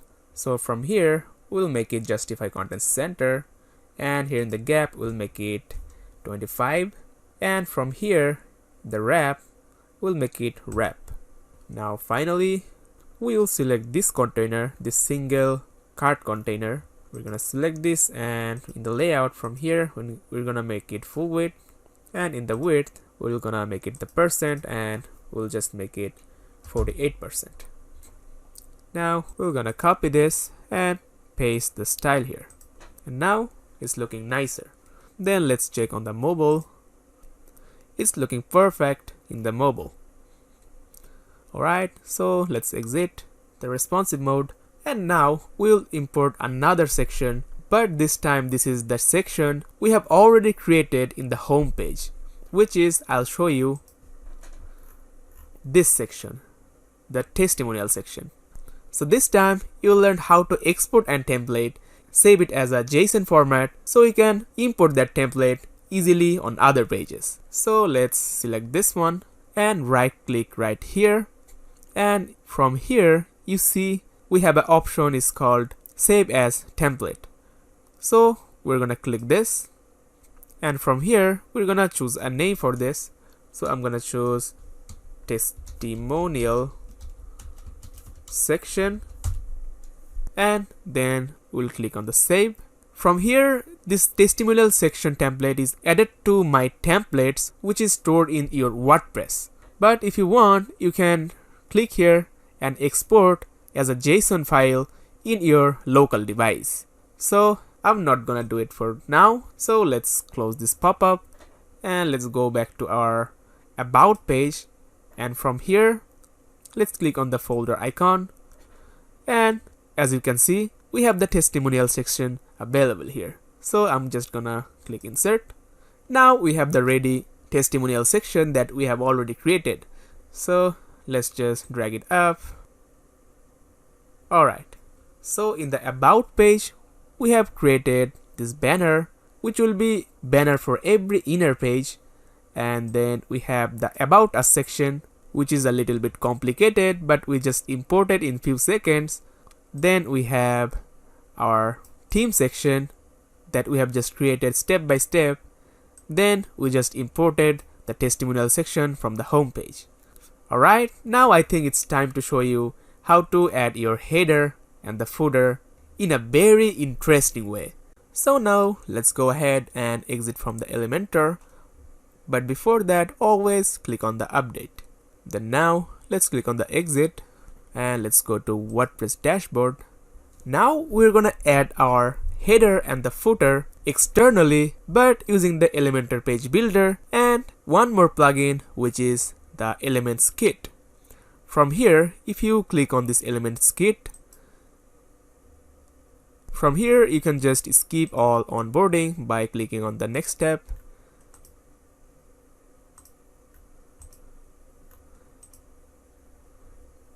And once you are done, from here let's click on the header footer. From here let's close these. So here you can see we are having a area that is very similar to the pages area. In here we can add pages or templates. Also in here we can add pages or templates. So let's see what happens if we click add new. From here you will have a pop-up. In here you have to type your page name, so I'm gonna make it header, and make sure you select the header type from the type. Then from here, active or deactive, let's make it active, and then let's click on save changes, and from here you can click on edit, and now you can click on edit content. Once you click it, it will take you to the Elementor page builder again, and you will have a whole empty canvas dedicated for the header only. So from here we have to make our header, or we can just import our header, as I gave you the header template also in the resources. So from here let's click on the add template, and from here in the my template let's upload the template, and from here let's drag and drop the header, and let's continue. And we have the header template here, so let's just insert, and there you go, we have header. Right now looking a little bit weird because there's supposed to be menus, right, for the header. So if we close this, you'll know we have the logo here, we have the contact information here, we have search button here, also we have contact us button, but we are missing the menus. So now I'll show how to create your menus from the WordPress dashboard very easily. So let's get back to the WordPress. So let's click on the hamburger icon, then let's click on the exit. Then on the left panel, if you hover over this appearance, you'll get a menus option. So let's click there. In here, let's add our menu name. So we'll type main menu. Then we'll select this header from here, and we'll just create menu. Now in this part here, we have to create our menu. So as we can see, we're already having an item menu, which is the about, because we already created our about page in our pages, so it's showing available. For example, if we go to pages, and then here if we just create a page which is services and publish, then we come back to the menus. Here you see we have services page. Also from here in the custom links, you actually can add custom menus, for example like google.com, and you can type Google here, and you can add menus as a single item of your menus. But for now we don't have any custom menus or custom links, so I'm just gonna delete this one. I'm gonna click remove, so I'm gonna close this, and from the pages we're gonna just use the pages to create our menus. So now we have to create our pages in order to get all the options in our menu. So right now we have home page, about page, services page, although we did not make anything inside the services page. But for the menus, we can just create empty pages to get available pages in the menu options. So let's keep adding the pages. For this one, let's add our portfolio page and just publish. We don't have to do anything with this now, so we can go back and add another page. I'm gonna add a blog page. Alright, now let's go back and let's just add one more page. So let's add contact and save or publish. Now let's go back, and if we go to the menus, we have all the pages available, although these are empty, but we'll just create contents inside these. So for now, let's just add them into our main menu. So let's add select all and click on add to menu. Now you can see this all has been added to the menu, which is our main menu. So now from here I'm gonna select the view all tab. From here you'll see we have all the pages. So I'm gonna select home, about, blog, contact, portfolio and services page and click on add to menu. And these pages are being added to the main menu. From here you can readjust the order of the menus. So I'm gonna make it like first home, then about, then we have services, then I'll put the portfolio, then the blog and then the contact. Alright, and now I want to show you how you can add sub menus or drop down menus. For example, here we have the portfolio. I want to add one menu under this portfolio menu, so when anyone will hover on this portfolio, the other drop down will come. How we can do it easily is, let's first save the menu, click on the save menu to save it, then let's go back to the pages and let's add another page. I want to add a page under the portfolio, so I'm gonna add like single portfolio and then save it. Then let's go back to the menus,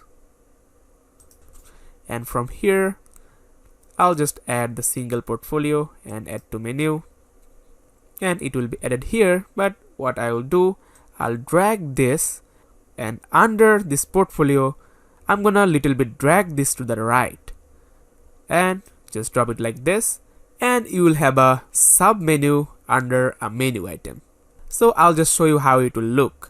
So let's save changes and let's go back to our header. We created our header in Elements Kit, so header and footer. From here let's edit the header and edit the content. From here, if we click this, on the left side in the panel under menu settings you have this select menu option. From here you can select our main menu that we have just created. And there you go, we have just added our menus that contains our real pages. Cool, right? And I'm gonna also show you how we created a sub menu under this portfolio. So if we hover on this portfolio, you'll see we have single portfolio within this. Great. From here, when you open the panel, don't worry about this messy design, because this one is the custom CSS that's automatically added with the ready template, and when we close everything, it looks properly good. By the way, I want to do something here, and I'll tell you that although you have imported the ready template, but this is fully customizable as if you created this section. So feel free to work on them or customize them as you like. So I'm gonna select this menu from here, and under the style tab I'm gonna scroll down, and in the menu item style you will find active option here. So in the active I want a different color on our active page. Alright, so we have successfully imported our header and created our menus, and it's looking fantastic. Now it's time to create our footer. So let's open this, and before we exit let's click on the update, then let's click on the hamburger and just exit. So from here in the Elements Kit header and footer, let's add our footer now. So add new. From the title I'm gonna make it footer, and make sure you select the footer one and click the activate, then save the changes, and from here we can edit the content. From here this place is dedicated for only the footer, so simply we'll just import our footer, so it will save your significant time. So I'll just upload the footer from the resource file. From here we have the footer, so I'm dragging it up, continue, and from here let's insert,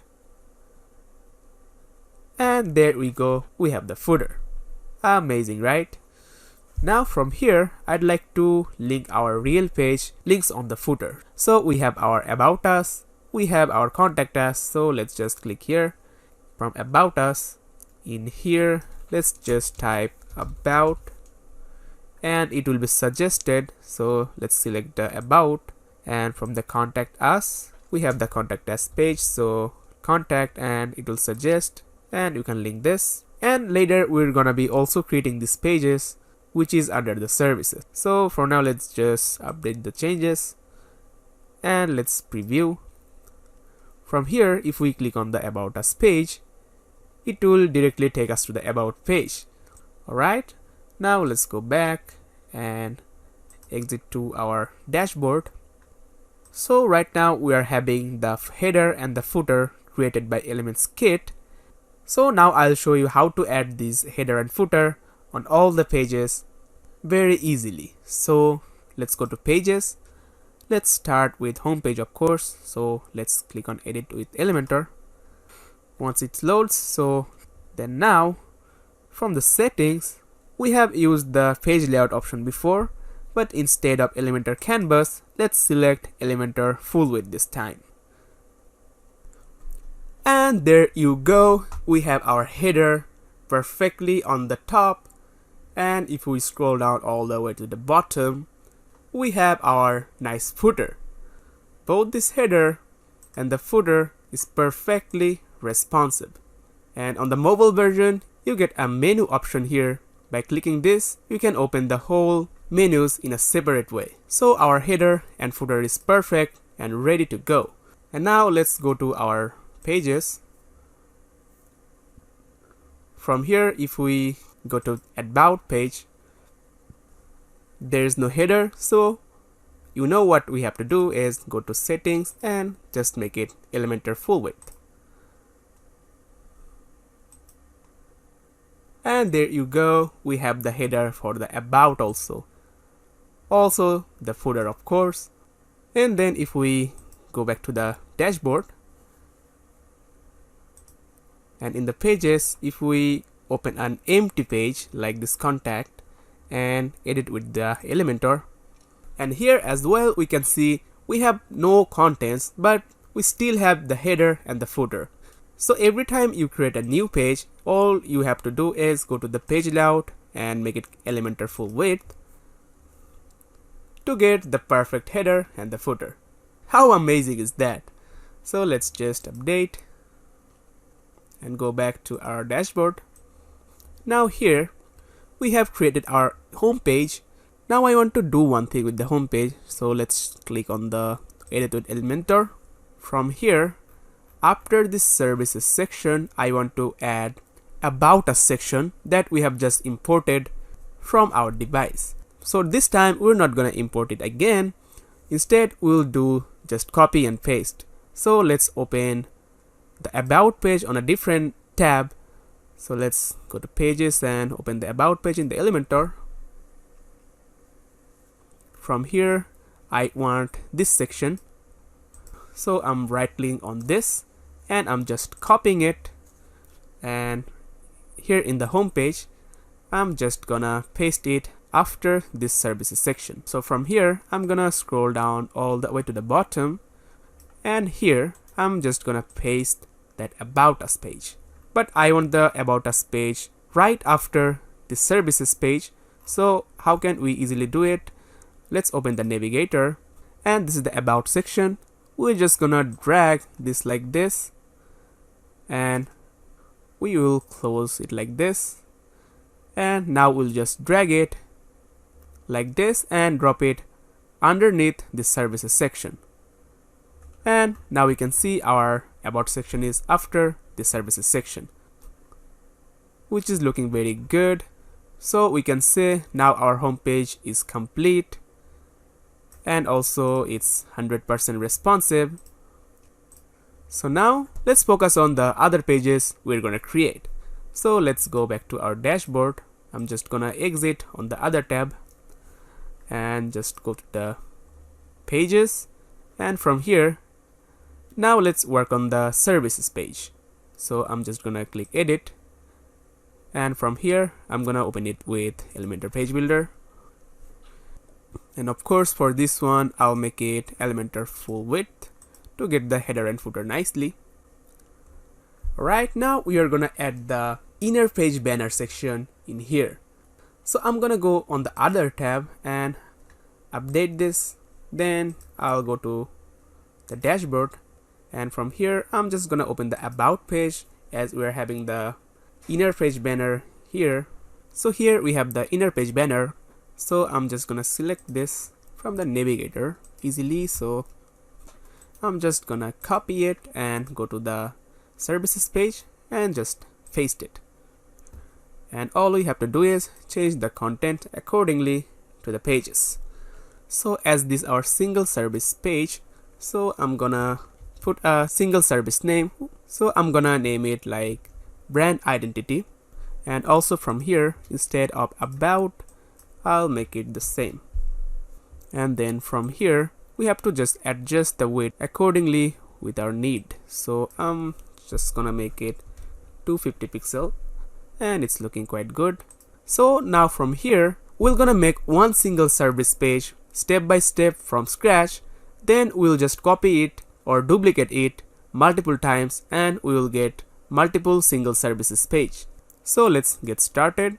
Let's take a container and let's rename this single service section. Then from here, I'm gonna make it row directed. Then in the gaps, I'm just gonna make it 0. Then in the padding, I'm gonna make it 100 pixel, 10 pixel, 10 pixel, 80 pixel, and 10 pixel. Then I'm gonna drag a container inside this container and make this column directed. Then I'll just make it full width, and I'll give a width of 25%. Then I'll add another container inside this container, and then I'm gonna go to style tab, and in the border I'm gonna add some border. Let's choose the type solid, and in the border width, let's give some border on the right. Let's give 1%, and as the border color, let's give 6 Fs, 1 2 3 4 5 6 and 3 3. So I have added the border on the right side of this container. As you can see, it's very small right now, but it's there. So let's continue working. Now we will add a heading. So let's drag a heading, and I'm gonna make it H4. Then directly in the advanced tab, I'm gonna make it 0 0, 8 pixel on the bottom and 0 on the left. Then in the style, then let's scroll down here in the border. Let's choose solid type. Then let's add 1 pixel border on the bottom. Then let's add the border color, same as the previous one. So 6 Fs and 3 3. Semi-transparent color. So now it looks like this. Now let's change our heading. So from here, I'm just gonna paste my text, which is service list. Then we're gonna click on the grid icon and add a button underneath this heading. I'm gonna make it brand identity, which is this page, this current page. And then I'm go to style tab, and in the typography, I'm gonna make it 18 pixel. Then font weight, I'm gonna choose 700. And in the line height, it would be, let's select EM, so 1 EM. Then under background type, let's add a background color. So I'll just make it fully transparent. And in the text color, we'll make it white like this. Then I'm gonna make the border radius 0, and I'm gonna select the border solid, and I'll add 1 pixel of border on the bottom. Then I'll select the border color. I'm gonna make it transparent, and in the border radius, I'm gonna make it all 0. And here in the padding, I'm gonna make it 2 pixel on the bottom. Then here in the hover, we're gonna change the text color to accent color C4 EF17, and also the border color, we're gonna paste the accent color. So when we hover, it will look like this. Very nice. So now we're gonna duplicate this button, as we are having multiple single services page. So this is 1 2 3 and 4. Now let's change the inner contents of the buttons. So I'm just gonna paste my text, and after pasting the text, it's nicely aligned and looking nice. So let's go ahead and add another container underneath this contents. So here, let's make it, select this, and let's make it row directed, and let's make it justify content center, then align items center. And in the advanced tab, let's make the margin 55 on the top, and the padding, let's make it 100, 0, 100, and 0. And from here, under the style tab in the border, let's make it 15 pixel of border radius. Then let's add a button inside this container. So we'll change the text, we'll make it contact us, and inside this container as a background we'll select an image. So from here, let's choose an image. I chose this one. From here, I'm gonna make it center, repeat, no repeat, display size, cover. On the left, it's looking nice. Now let's work on the right side.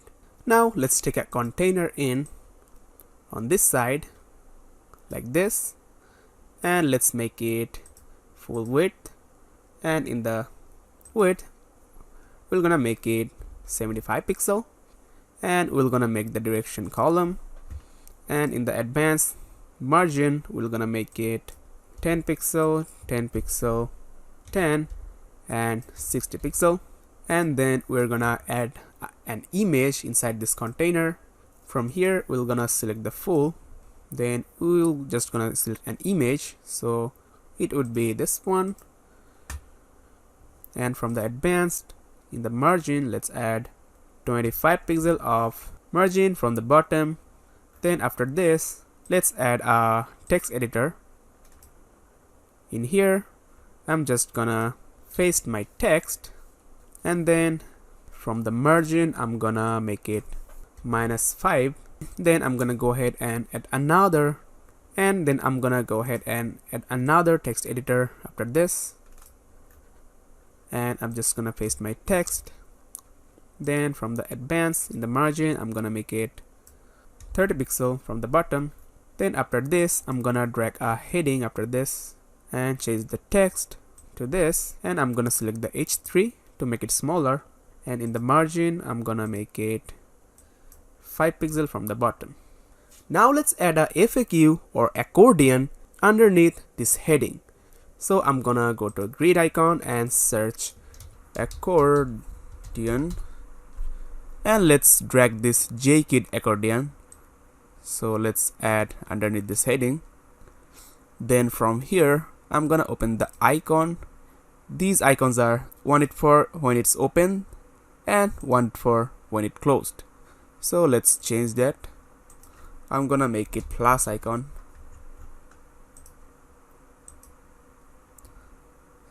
So when the accordion is closed, it will show plus, and then let's change this as well. So I'm gonna make it minus.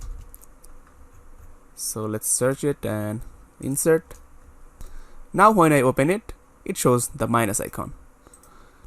Alright, now let's go to the style tab and let's style this. So from here, I'm gonna make the margin. Then I'm gonna open the title drop down here.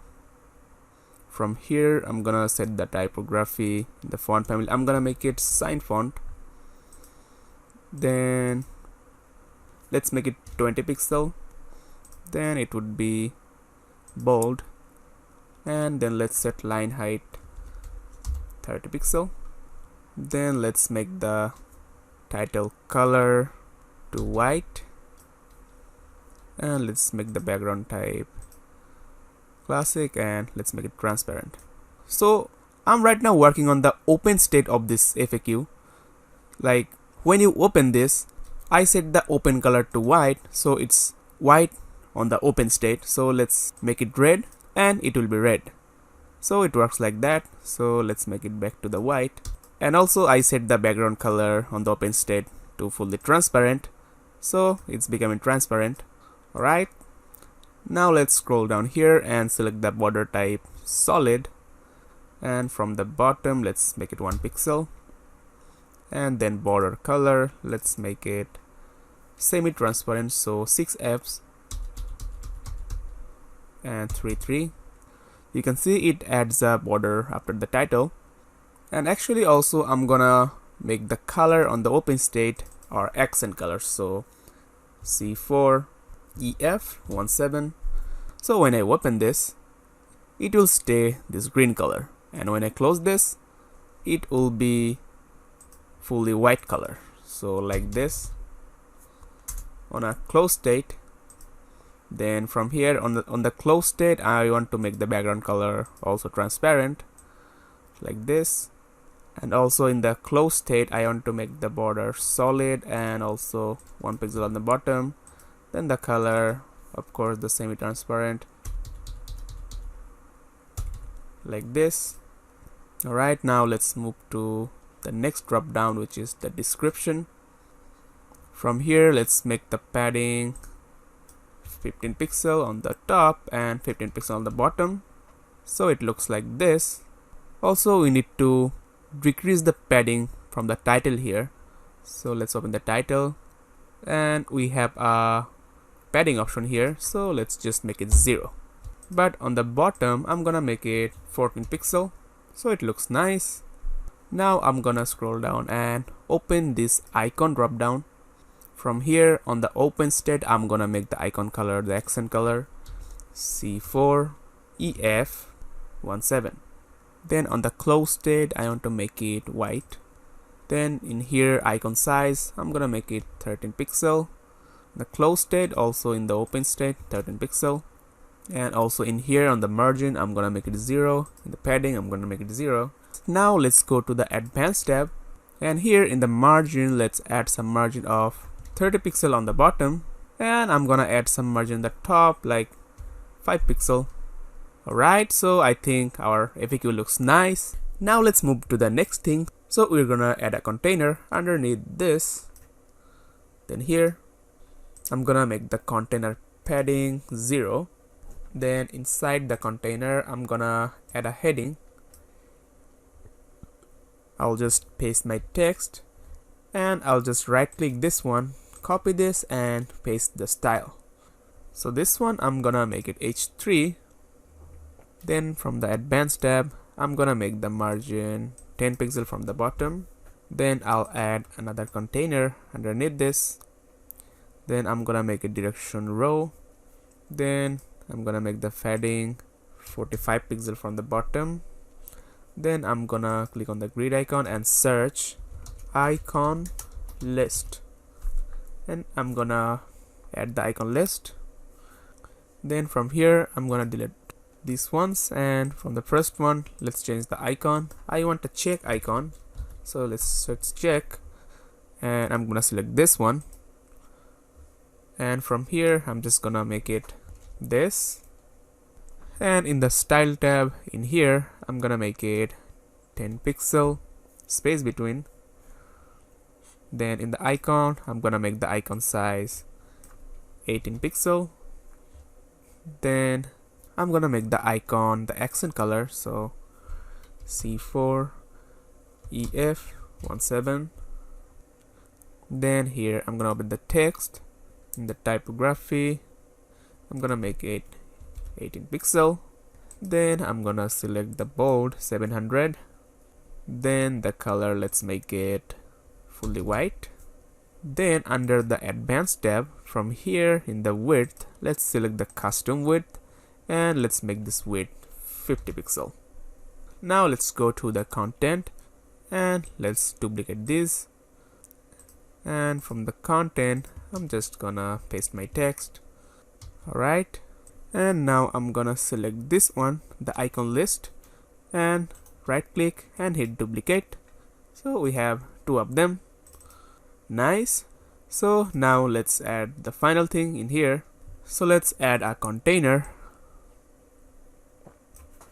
and let's make it row directed, justify content center, and in here in the border, let's make the solid, and from here let's add 1 pixel from the top. Then here in the border color, I'm gonna make a semi-transparent color, so 6Fs and 3. Then in here in the padding, I'm gonna make it 15 pixel on the top. And then I'm gonna click on the grid icon and search icon box. Then I'm gonna drag this icon box here. Then here I'm gonna choose the icon. I'm gonna search up, And then I'm gonna select this one and insert. Then from here, let's change the text. So this one will be previous, and in the description, let's make it this. And from here, let's keep it h3. Then let's go to the style tab, and in the box, let's make it icon position left. Then vertical alignment, let's make it middle. Then inside the icon, let's make the icon color white. And on the hover, let's make it accent. And then in the spacing, let's keep it 15 pixel. Then the size, let's make it 18 pixel. And from here, let's make the rotate minus 45 degree. Then in the content, on the title spacing, let's add 15 pixel. Then here in the typography, let's select the Jost font. And let's make it 14 pixel. And it would be 600. And in the line height, I'm gonna make it 14 pixel. Then from here, description, color, let's make it white. In the typo, let's make it sign. Let's make it 20 pixel and 700, then 20 pixel. And by the way, from here, the title color will be the accent color C4EF17. Now let's duplicate this one. And from here, on the container in the layout, let's make it justify content space between, so pushes the two child inside all the way to the sides. And let's now edit this one. So from here in the box, on the icon position, let's make it right instead of the left. And from the icon, just from here, let's delete the minus and make it 45 degree. And in the content, let's make it, and on the next page, let's add SEO optimization. And also for this one, let's change the content to product design. So basically this is two buttons. By clicking these buttons, user can navigate to the previous page, which is product design, or to the next page, which is SEO optimization. And I'm gonna show you how to make it functional and how to link the real pages to this button.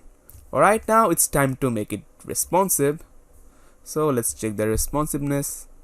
In here, it's perfect for the laptop. And let's check the tablet mode.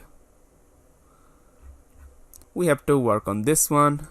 So from here, first let's select this one, the whole container, the main container. Then from the advanced, let's make the padding 80 pixel, 10 pixel, 70 pixel and 10 pixel. Then let's select this container right after this main container.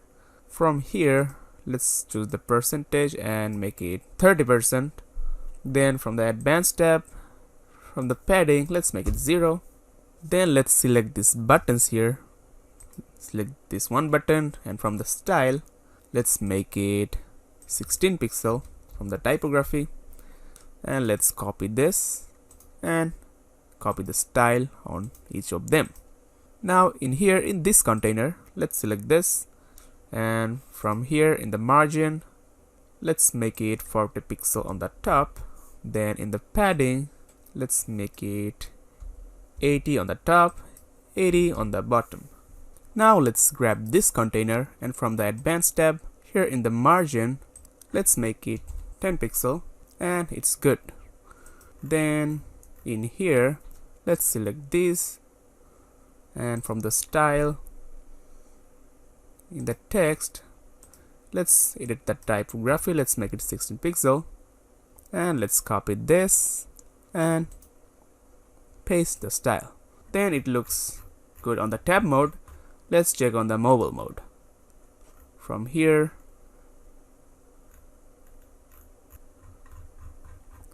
let's make this one the padding 60, 10, 50. Now let's select this container and make it 0. on the margin. Now let's scroll down and see. Let's grab this title and let's make it H4.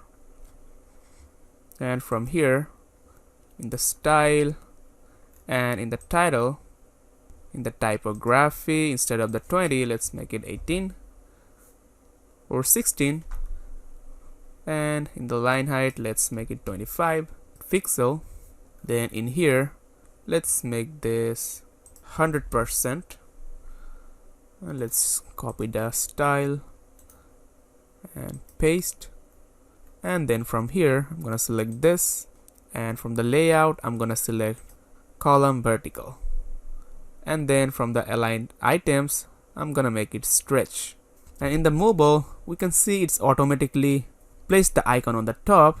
So let's select this one. And from the icon position, let's make it left for this one. And let's select this one and make it right. Now from here, let's make the direction vertical and it will be good. Alright, now we have completed the single services page of the brand identity. Now I'm gonna show you how can you add multiple services page and also how you can navigate those pages directly from here and also from here. Alright, so let's go back to our WordPress dashboard. Before that, let's update. Now let's go back.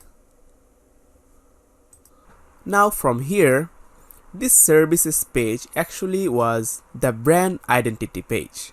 So from here, we're just gonna change the title to brand identity. Then I'm gonna just click on the update. Now let's go back to the pages. From here, as you can see, our one single services page is this, which is brand identity. So from here, I'm gonna select one single service page. So the brand identity is one of them. So I'm gonna edit this with Elementor. So this one is our perfect services page, which is the brand identity. So what will I do? I'll click here and click on save as template, and I'll put the name single service and I'll click save. So as you can see in my template, I have the single service page available, so I can insert this anywhere I want. So now you know what we're gonna do. Let's go to dashboard, and in the pages, we're gonna add a new page. So from here, we have to add the pages. We have this brand identity. Now we have SEO optimization, 3D animation, and the product design. So let's add our SEO optimization page. Click publish. Then let's come back to the pages. Then let's add another page, which is the 3D animation. I'm just pasting my text to make it faster. Then we have the product design. Alright. Now in the page, we have our all three single service page. One is brand identity, other is SEO optimization, then we have 3D animation, and lastly we have the product design. So let's start with the SEO optimization. Let's click on edit and let's click on edit with Elementor. So here, as you know, with the new pages, we have to make it Elementor full width. Then let's update. And now all we have to do is click on this add template. And from my template, we added the single services. Then from here, let's insert, apply. Then we have the whole service page loaded.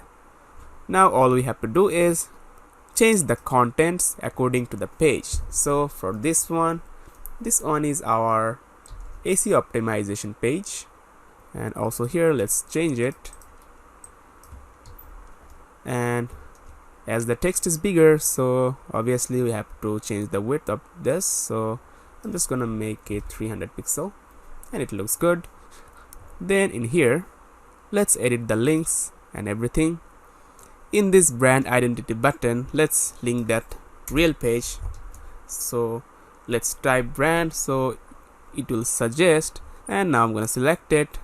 Then for the SEO optimization, I'm gonna keep it hash because this is the current page, but in the style I'm gonna make it the accent color. From here, let's choose the accent color. Then in the typography, in the decoration option, in here let's choose the underline. So because this is the SEO page and it's active, this button will show you that this is active. Then let's go to the 3D animation. From here, let's search 3D animation and it will suggest the real page. Select it, and then let's move on to the product design. From here, looks like we already linked the product design, so let's keep it like this. And now from the bottom we have the previous and the next button, so let's change the title from here. So this is the SEO optimization page. So the previous page is for this page is the brand identity.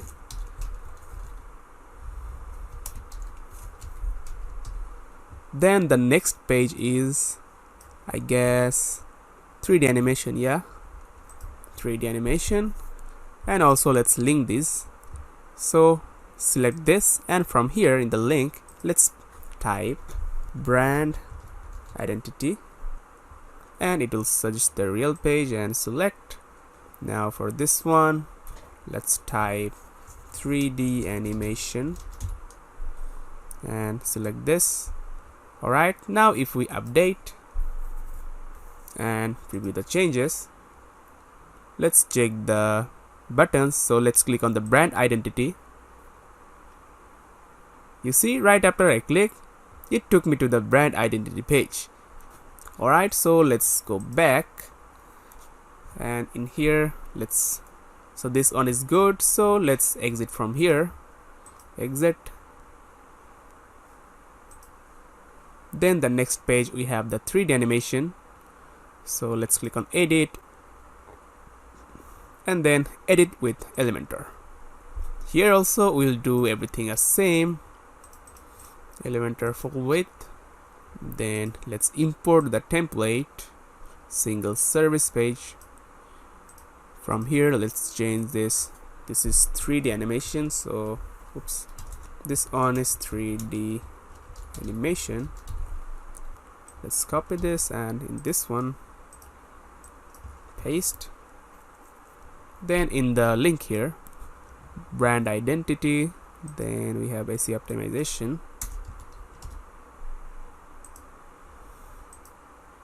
Then this is the current page, so in the style, in the typography, text decoration underline. Then the text color, click here on the earth icon. You can choose accent color from here like this. And next we have product design, it's linked. Then here we have this. Before that 3D animation, it was SEO optimization. So let's type SEO optimization. Then the next is product design. Let's link it. Oops, SEO product design. Let's click update. Now let's preview the changes. Here we saw this button works, but we didn't check these buttons. So let's try. So let's click on this SEO optimization, which is previous. It takes you to the SEO optimization, and from here let's click on the 3D animation. Now it takes you to the 3D animation single page. How cool. Now let's go back and exit. Then let's go to the next page, which is product page. Edit in the Elementor, then Elementor full width. Now let's import the single page. From here let's make it product design, also this one. Then from here let's link it up. and let's make it hash because this is the current page. And in the style, text decoration underline, color, accent color. In here, previous was 3D animation, right? And the next is the brand identity. Now let's update. Let's preview the changes. It works perfectly, but looks like in here I have to work a little bit with the brand identity. So let's go back to the brand identity. So exit from here, edit with Elementor. Now in here I want to keep it active color, so from the style tab, typography, text decoration underline, and the color accent. Alright, now let's quickly link this, and from here also link this. Alright, now let's click update, and if we change the preview from here to all the single pages are perfect.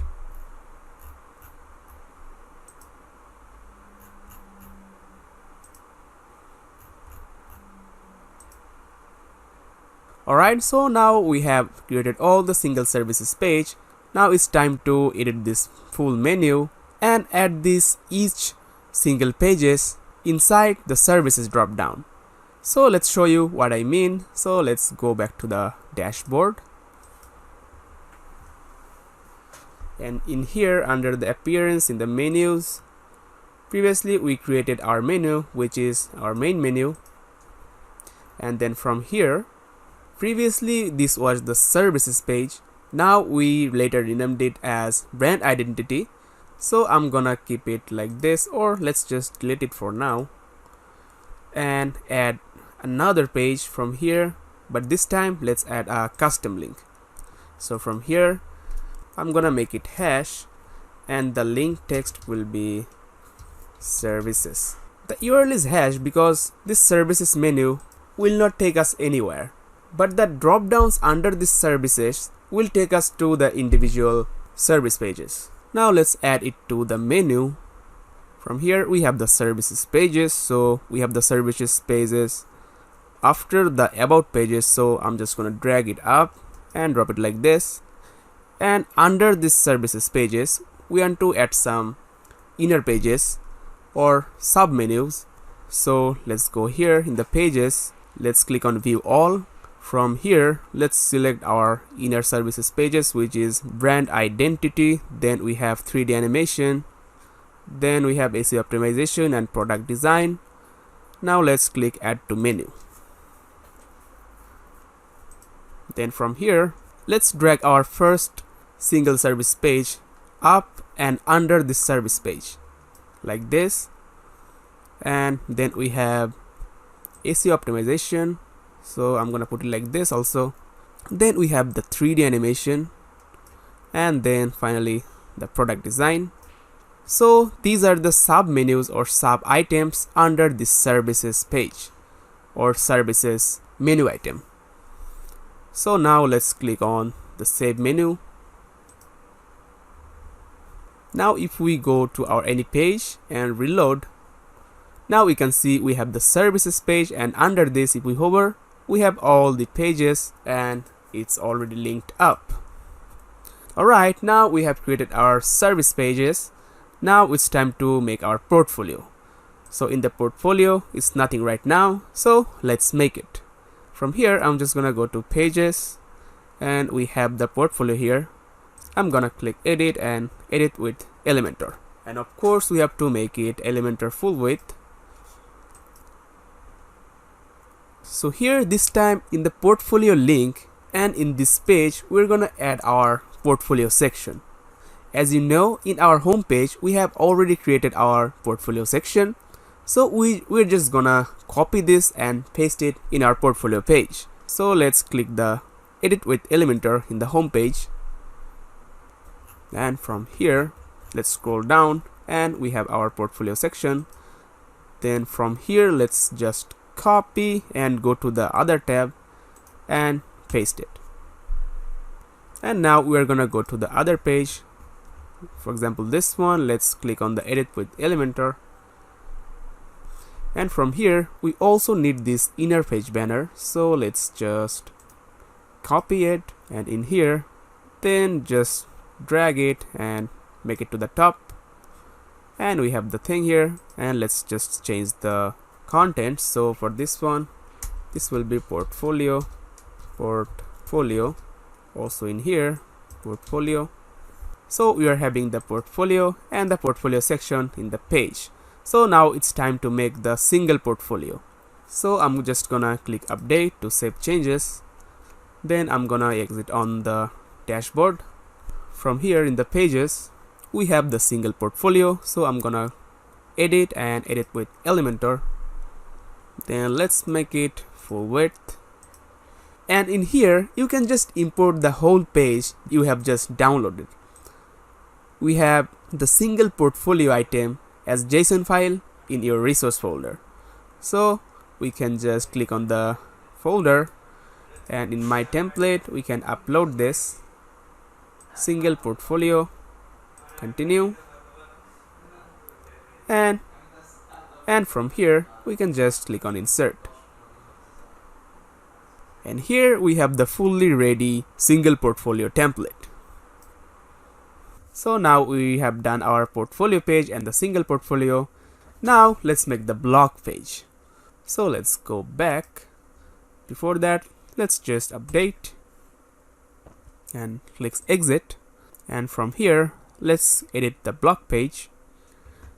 Obviously, let's make it Elementor full width. Then let's add inner page banner. In here, let's make it blog. Then in here, blog. And we can actually make this smaller. So 200 is looking good. Yeah, so let's make our blog section.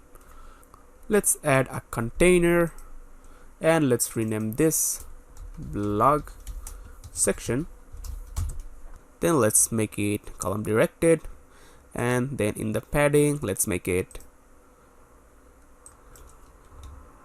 110, 10, 75, and 10.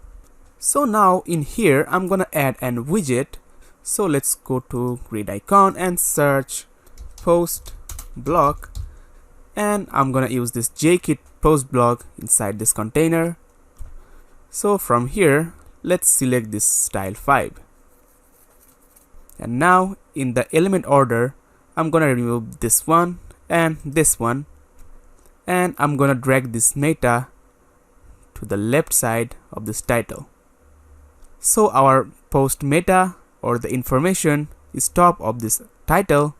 And now if we scroll down, we have the column. I'm gonna make the column 3, and title HTML tag, I'm gonna make it H4. Then from here in the category, I'm gonna deselect this, enable category. Then if we scroll down, we have post meta, and under this we have this enable post meta author. So we'll make this no. And down here, we're gonna remove this meta date icon. And now let's open the setting drop down, and from here I'm gonna choose the number of posts 6. So this will show 6 posts at a time. Then I'm gonna go to style tab. From here I'm gonna open this post item, and here in the gap I'm gonna make it 30 pixel. Then I'm gonna open this thumbnail, and under the background overlay I'm gonna select the background type gradient, and from here in the color I'm gonna make it transparent, and the second color I'm gonna make it 080808. Then I'm gonna scroll down and open this thumbnail container. Then in here I'm gonna make the image height 345. Then I'm gonna open this content container. Inside this I'm gonna keep it left. Then I'm gonna open the title. In here I'm gonna make the margin 0. Then I'm gonna open the typography. Inside this I'm gonna select the sign font, and then I'm gonna make the size 24 pixel, and then font weight I'm gonna make it 600. Then I'm gonna select the EM and type 1.2 EM. Then from the normal color I'm gonna make it white, and then I'm gonna turn on this hover, and inside this I'm gonna make it the accent color. Alright, then from here in the post meta, let's open it. Then from here in the typography, we're gonna make it Jost. Then weight, it would be 400.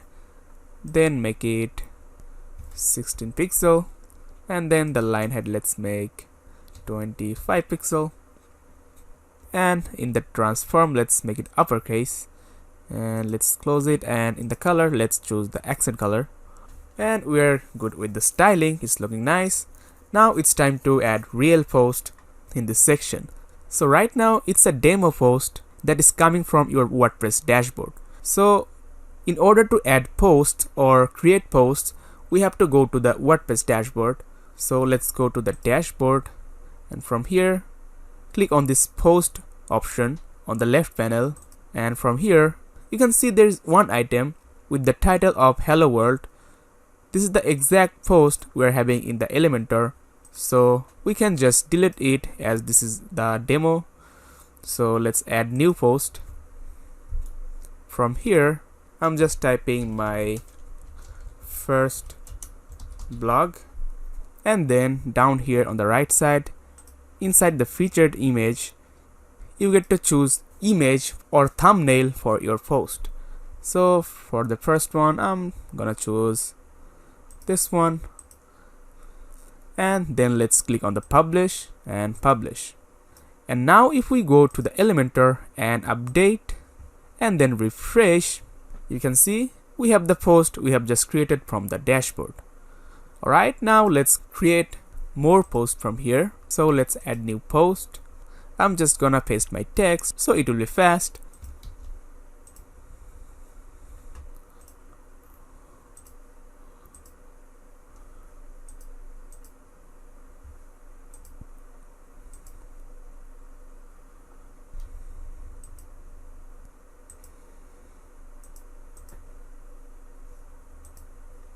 Alright, so I'm created 6 posts with different images and contents. Now let's go back to our Elementor and refresh the page. And in here you can see all the posts is here. But we can notice one thing, the posts images are looking little blurry, or it's not full HD. So what we can do is select this, and from here in the image resolution we will make it full. And now it's looking crystal clear, and the whole section is looking pretty nice.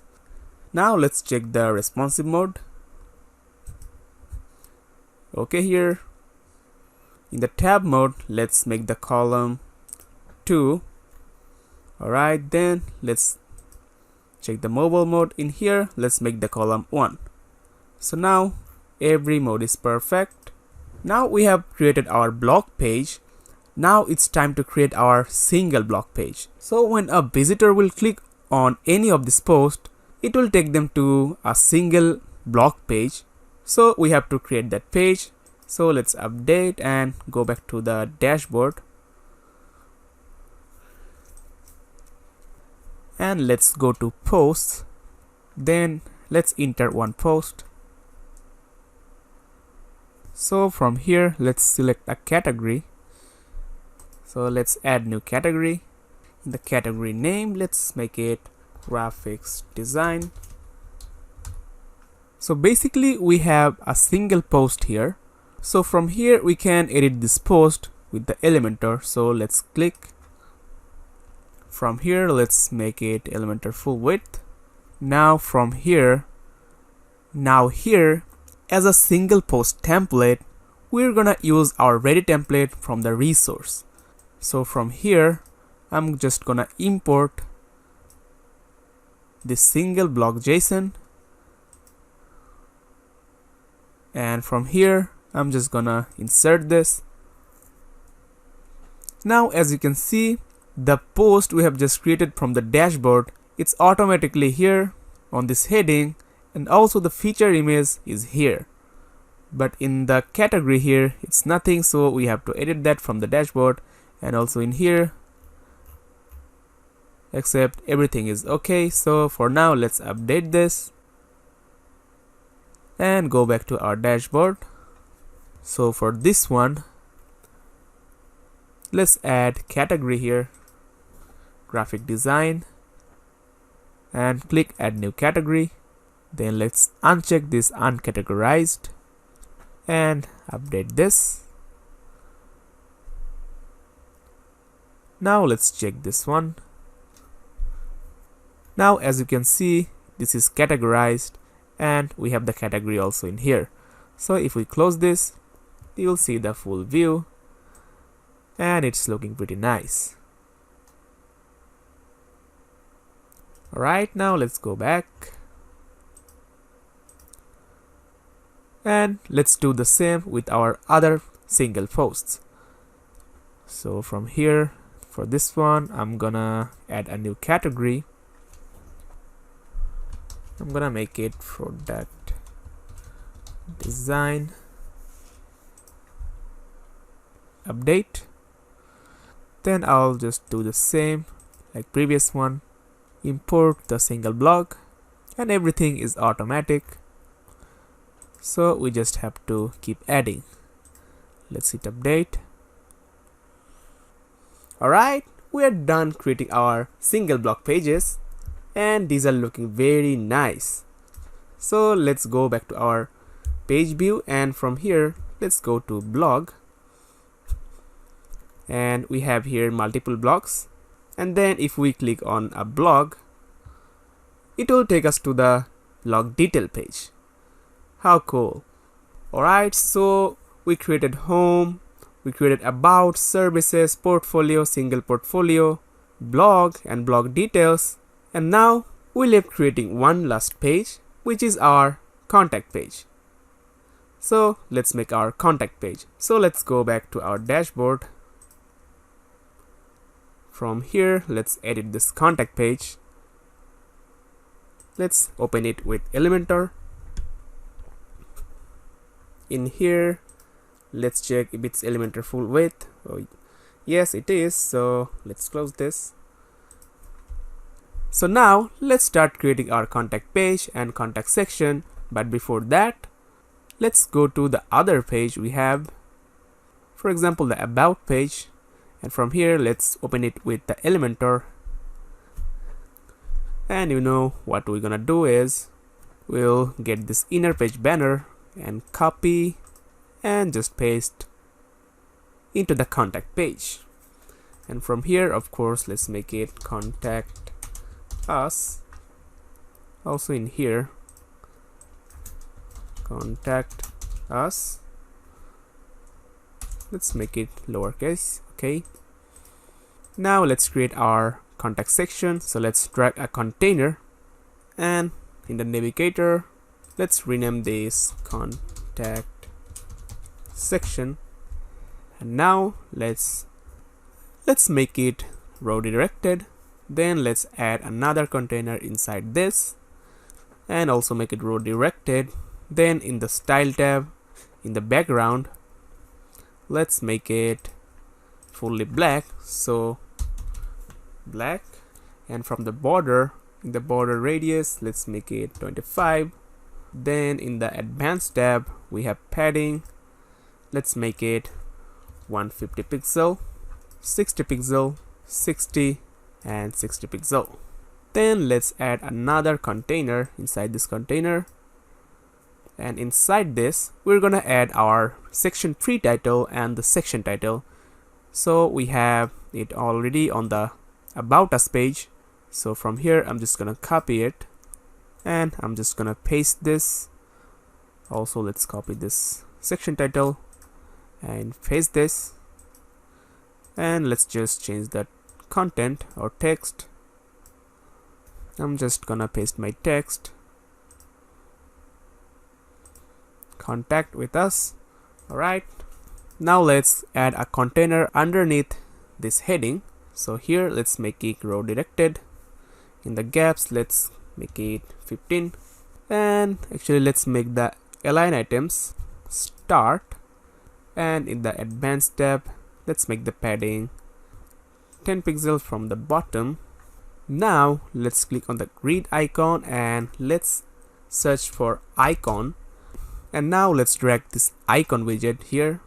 Then in the style tab, in the icon, let's make it left, and the primary color, let's make it white, and the size, let's make it 26, and in the advanced, let's make the margin 5 pixels from the top, and the padding, let's make it 17 pixel, 16 pixel, 7 pixel, 16 pixel. And from the width, I'm gonna make it inline, and here in the border, I'm gonna choose the solid and I'm gonna make the border 1 pixel. Then I'm gonna make the color, border color, accent color, and I'm gonna make the border radius 50%. Then let's just go to content and change our icon. So this icon will be, I'm gonna search phone, then I'm gonna choose this one. Alright, now let's add a container right after this icon, and in this container let's make it full width. Then we're gonna make the width 300 pixel. Then from the advanced, I'm gonna make the padding of 0. Then I'm gonna drag a heading inside this. In the heading, I'm gonna choose H4. Then in the margin, I'm gonna make it 0. And finally in the content, I'm just gonna paste my text, and then let's add a text editor after this heading. From here, I'm gonna paste my text. Then in the style tab, in the typography, I'm gonna make it 500. Then in the line height, let's make it 1.3 em. Then from the advanced, in the margin, I'm gonna make it top -6 and bottom -15. Now let's select this container that is holding this heading and this text editor, and let's make it 300 pixel. And from the min height, let's make it reset. Alright, now let's grab this one, the whole container, and we're gonna just duplicate, and one more time, oops, not this, select this one and duplicate. And now we're gonna change the contents. So from here, I'm gonna paste my text. Alright, I have pasted my text. Now this part is ready. Alright, now it's time to change the icons. From here, I'm gonna choose this icon. From here, I'm gonna choose this one. Alright, now this part of our contact section is ready. Now let's go ahead and make the right part. Alright, so let's drag a container after this section, and in here we're gonna add our form. So we're gonna use made form to create our form. So let's search made form, and here we go. Let's drag it in, and from here let's click on the edit form. Let's create our form. So I'm gonna name it my form, and I'm gonna click on edit form. So here we have a whole separate Elementor area where we can create our form. We can create anything we like, and for example, let's add a text here, and if we update and close, the thing we made inside this edit form, this will show here. Amazing. So let's create our real form, made form. So from here we're gonna drag a container in. So from here we have the container, so let's drag and drop. Then from here we're gonna make it row directed. Then we're gonna make it justify content space between.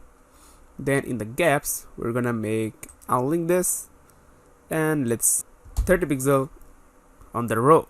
Now let's click on the grid icon, and from here let's drag a text, and here in the content turn off the label. Then in the placeholder text, let's make it name, and in the name here let's make it mf-name. Then let's go to style tab. In here let's make the padding 13 on the bottom, and here in the input color let's make it white. Then in the background type let's make it transparent. Then we have border here, so let's select the border solid, and from the bottom let's make it 1 pixel, and then let's select the border color, so I'm gonna make it semi-transparent color. And then I'm gonna open the placeholder. Then here inside the typography I'm gonna select this, and from here, from the global fonts, I'm gonna select the text, and from the color I'm gonna select the primary one, so it's white. Now in the advanced tab, in here in the width let's make it custom, and let's make it 48%. Alright, now let's add another widget, which is email. Let's add it after this name. So let's just copy this, and here let's just paste the style, so we have the same style. And only from here I'm gonna turn up this show label, so it will be exactly the same. Then let's add another widget, which is telephone, so I'm gonna add this here after this email. And if it's showing like this, what we can do is click on this main container, and here let's make it wrap, so it will auto align or auto order the elements. So from here let's just copy this and paste the style, and turn off the show label. And then let's add another one, which is text again, so I'm gonna add after this, and copy this, paste the style, turn off the show label. Then from here I'm gonna make it subject, and I'll copy this and paste it here. Alright, now let's add a text area. So from here we have the text area widget here. I'm gonna put it after this, and I'll just copy the style and paste, and I'm gonna turn up the show label. Then from in the style I'm gonna make the height 100, and then in the advanced tab, in the custom width, I'm gonna make it full 100%. And lastly we'll add a button, which will be the submit button, so I'll add it after this. And from here I'm gonna go to style tab, and in here in the background type I'm gonna choose classic, and from here I'm gonna make it accent color. Then from the text color I'm gonna make it secondary, and from the padding I'm gonna make it 15, 30, 15, 30. Alright, so the last thing we're gonna do is select this whole container. Then from the advanced tab let's make the padding 0, and then let's click update and close. And as you can see, we have the whole form in our contact section. Amazing, right? So now let's go ahead and add a map widget after this. So from here we're gonna take a container and make this container direction row, and let's rename this container our map area. Let's drag a container in, and let's name this container, as this is a separate section, so let's rename it map area. Alright, so from here let's make it full width. Then I'm gonna make the margin -70, and I'm gonna make the padding 0. Then I'm gonna click on the grid icon and search for Google Map. Then I'm gonna drag the Google Map inside this container.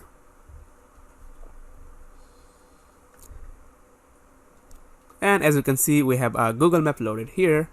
Then from here in the height I'm gonna make it 500. Then let's go to the style, and in here it's called CSS filter. I'm gonna make the saturation to 0. So initially it's black and white, but on the hover in the CSS filter I'm just gonna keep the saturation 100. So on hover it will be colorful. So right now the hover effect is not having any animations, so in the transition duration I'm gonna just make it 0.5, so the animation is little smoother. Cool.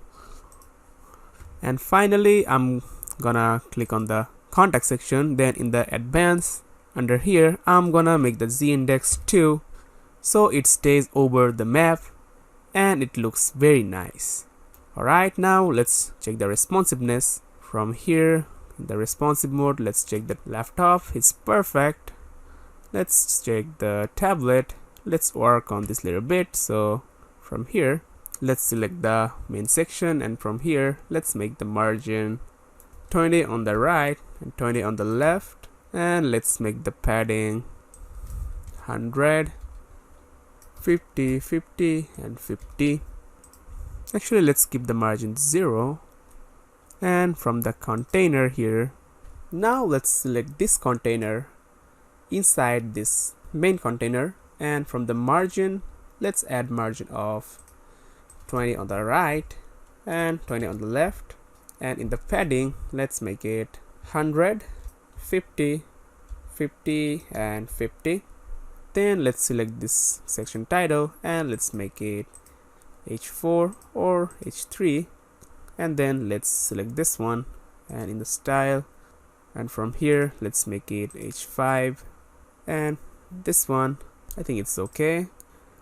Let's grab this container, and from the layout let's make it column vertical, and it will be vertically aligned and everything will have space to breathe. Alright, now let's select this container, and from the advanced tab in the margin let's add some margin of 20 pixel, and it's good on the tab. Now let's go to mobile. From here of course we need to decrease the padding, so from here let's make the padding 0 and let's make the margin 0, and then from here let's make it H3, and let's select this one, and let's make the icon padding 13, 12, 3 and 12 pixel. Let's copy and duplicate and paste the style, and then in here let's select this one, and from here let's make it 200, and it will be on the inline again. Then from here let's select this, then from here let's copy it and just paste the style here, and let's select this one now, and from the advanced tab let's make it -20, and now select this one, this heading, and from the typography let's make the line height like 1.2 pixel. Now let's copy it and paste the style, and finally inside the made form first select this one, and let's add some padding of 25 pixel, and then let's select the made form and edit my form.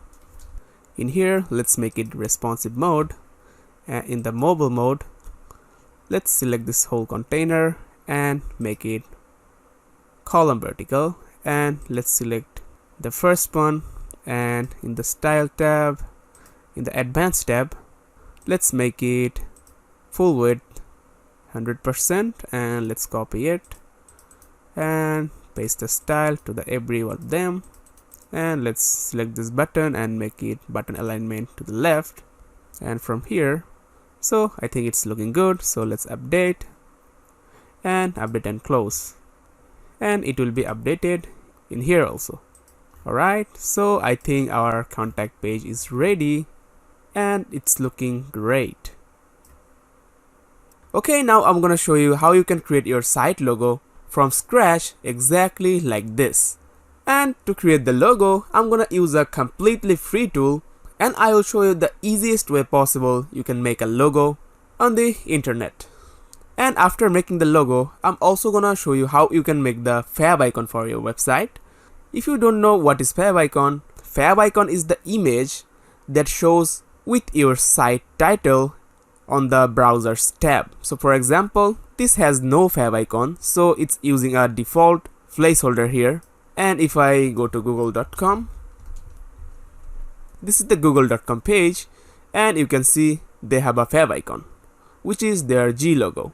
So we also want a favicon for our website because every professional websites use favicons. So now let's go ahead and make our logo.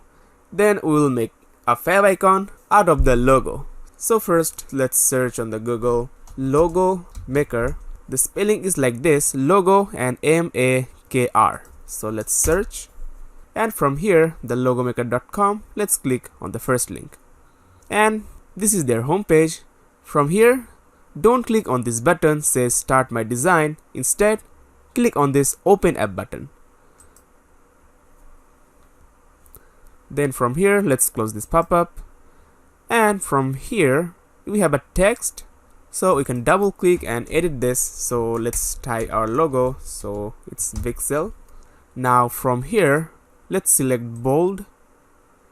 And in the font family, let's search Saint. From here, let's select this. And now let's duplicate this text 1 and 2 times. Then from here, because we have the multicolor logo, the letter V and E is having green color and letter X, E, L is having white color. So we have to make this separate. So let's double click here and delete this X, E, L. And from here in the color picker, let's add the color. And the VE is now having green color. Now let's click this and double click. Now let's delete the VE. Then from here, let's color it full white. Right now the text color is blending with the background color. So what we can do is, so for now I'm gonna make it black. Then I'm gonna drag and move, and I'll just align this with the help of the original text. And now this one, and like this. Then I'm gonna select this XEL. Then I'm gonna make it fully white. And now I'm gonna delete this blue one. Then I'm gonna select the whole thing like this and drag it to the middle. Then from here on the top right corner, I'll click on the save logo. Then from here, it says download low resolution PNG file. As this is our free version of this tool, so we'll just gonna click this. And from here, we have to add our email address, and they'll just send the logo to your email address. So let's just put our email, click on send. Then let's check our email, and in the email they have sent the image very beautifully. So we just have to click download free file, and our image will be downloaded. So let's go back to our Elementor page builder. From here I'm gonna show you how you can add this logo that we have created on the header. So let's go back to the dashboard, and from the Elements Kit header footer, from here I'm gonna open the header with the Elementor. Then from here, let's select this logo, and then from here we'll just simply upload the logo we have just created. And from here I'm just gonna select this and click select, and now we are having the one we have just created. So it's amazing. So now I'm gonna show you how you can make favicon and set the favicon on your website. So let's go back to our logo maker. From here, let's make a simple fav. Now from here, let's delete this white text, and from here let's make it V. Now let's make it center. Then from here, let's add a shape.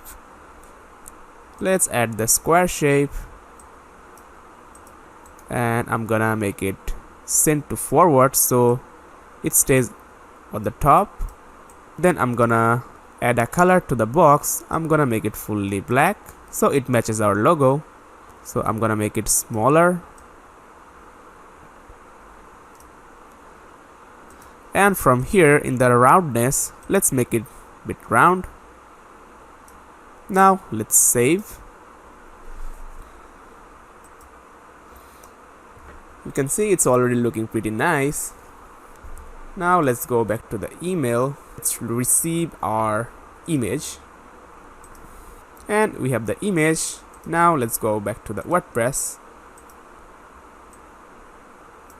Now let's upload the new file, and from here let's select this and let's click on crop image.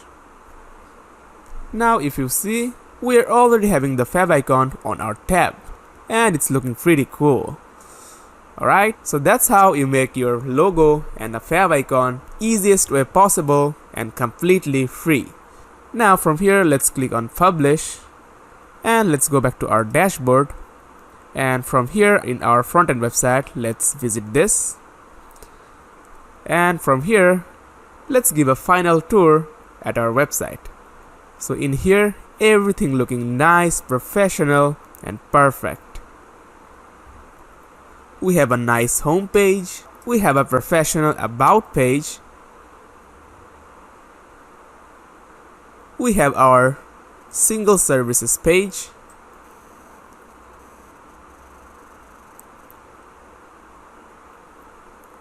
We have our portfolio page. Then we have our single portfolio page.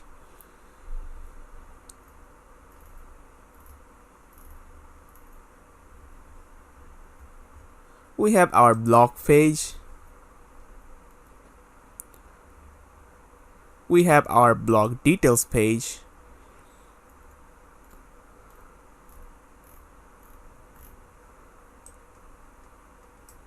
Then we have created our contact page.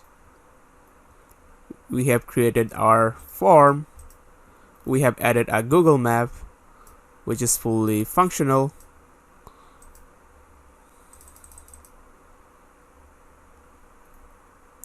Alright, so we have completed our amazing agency website. Now just go ahead and make your own professional agency website. I wish you all the best, and I have one request. Please comment down below about the learning experience from this video. Also, please share this video on social media. It would mean world to me. I'll see you in the next video. For now, bye bye. I created this faceless YouTube channel using only AI. As you can see, I've earned more than 100 grand from this faceless YouTube automation channel.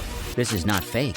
Many channels make more than that in less than a year. And if you want to know how I did it, watch this video to the end as I'll explain everything in detail, plus a trick to make your videos go viral at the end. This is the same trick that Mr. Beast shared in his podcast, so make sure you start taking notes because I promise you'll not find a video like this on YouTube. Let's get straight to the point. Now, the first thing I did was find a niche with a high possibility of going viral on YouTube.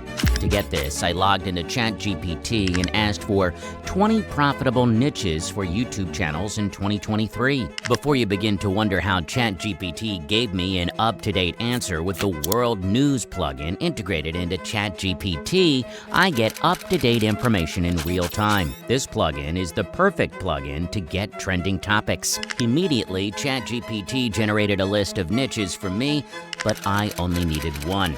Eventually, I settled with the health and fitness niche. Because it's currently going viral on YouTube, everyone wants to stay fit. Next, I asked ChatGPT to suggest a good name for my YouTube channel. Amidst the diverse names, Muscle Masters resonates with me. For the channel profile picture and banner, I used DALL-E 2 to create a fitness and health image. Initially, I wasn't satisfied with the first set of pictures, so I kept modifying the prompt until I found a better image that I could work with. As for the banner, I did it right here on DALL-E 2. I chose a template and added both the profile picture and image, and that was it. In less than 10 minutes, I'd finished creating a YouTube account. What's missing in the combo? My channel description. To get that, I went back to ChatGPT, and within a few prompts, it generated a perfect description that fits the channel. I did that in just a few seconds. I copied it, clicked on Basic Info, and pasted it here. I didn't rely solely on AI. I made some edits to the description before saving it. So please, when going through the same process, watch out for some grammar and spelling errors from ChatGPT. It's time for me to create my first AI video. I prompted ChatGPT for video ideas on fitness. In less than a second, it generated a long list of topics. They all looked interesting and quite popular, but I needed a title that could give me an edge over my competitors in the niche. And this was my best bet: How to Stay Active on Vacation. I was sure this was going to be a hit, as people are interested in maintaining their fitness levels while away having fun and eating everything possible. I could have used ChatGPT to generate my script, but no, there's a better option. I'll disclose that to you shortly. I learned InVideo.io is one of the AI systems for flawless script generation, so I went straight to the official website and signed up for the free account. On InVideo, I clicked on Text to Video, selected Landscape, then scrolled through the template videos on the website. All these gave me an insight into the kind of video I would love to create. There are amazing templates right here. I prompted InVideo AI to write a script on the best 5 ways to stay physically active on vacation. Start the video with a hook, keep the script under 5 minutes, and keep the tone of the video relaxed. I had to make my prompt this long to get the desired result. I clicked Generate, and InVideo came up with a great script. All I did was edit a few things and make it more creative. Then I clicked on the iStock and Premium box at the bottom, selected Create Scene, and instantly the IA came up with stock footage from premium sources and seamlessly integrated them into my video. Before I could even go through it, the initial part of my video was completed. It wasn't all perfect at first, but over time, I learned how to manipulate the features over time to get my desired result. I made a few modifications here and there and proceeded to generate a voiceover. I pressed the voiceover icon at the bottom, selected the language, my choice of artist, and highlighted my previous text. I ensured the voiceover narration aligned properly with the text and each scene. The second thing that I added was the music. There's a music icon on the left menu. I selected a song and dragged it into the video. That was how I made a perfect video. I uploaded the video to my YouTube channel.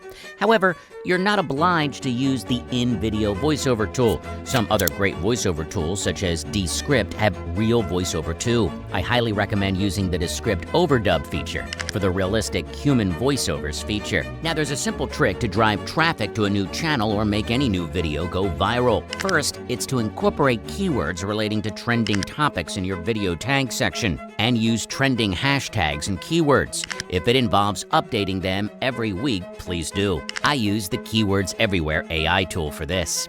Secondly, the most important strategy of what's important is click-through rate. It's all about grabbing people's attention and making them click on your video. But once you're in, the average view percentage of how long they stay matters a lot. Now, many creators think CTR is just about having a catchy title or an eye-popping thumbnail. But hey, if someone loved your last video, they're way more likely to click on the next one. Mr. Beast once said that videos that hold viewers for about 70% of their length tend to perform the best. So let's aim for that before we think the algorithm isn't working for us. But here's the thing, even if they click, they need a reason to stay. That's where quality content comes in. Oh, and speaking of CTR, we managed to sneak a peek at Mr. Beast's analytics for one of his videos. It had an impressive 7% CTR, which, considering the massive views it got, is kind of crazy. So maybe aiming at a 10 to 20% CTR isn't a bad idea. Now, aside from all these numbers, here's my 2 cents. Whatever you do, love it. Passion and curiosity shine through. Remember, no YouTuber knows it all, but the best ones are driven by their love for what they share. So I used this same exact strategy and got a massive number of views, over 10,000 views in 48 hours. I created more videos with the same process, and the more videos I created, the faster it became. I uploaded 4 videos a week week for 3 months. I got monetized in 2.5 months, and ever since, the channel keeps growing fast. And that is how I made $100K with AI in almost a year following this same exact strategy I shared with you. Also, many of you are asking me on my Instagram how I did 25K in just 30 days. So I learned this in a free 2.5-hour video training from Glenn. In this free training, Glenn will show you exactly how you can also generate $10,000 or more in the next 30 days, even from completely starting from scratch. So if you're interested to enroll in this free training, you can go directly here to access it, milliondollarfreetraining.com, or you can check in the description of the video below for the link. And that's it for today's video. I hope you found it helpful. If so, please hit the like button and let me know in the comments what your take is on quality versus quantity. If you made it this far in this video, I'd like to say thanks for your support and want to congratulate you for being one of the few people who takes everything seriously. And we'll see you next time.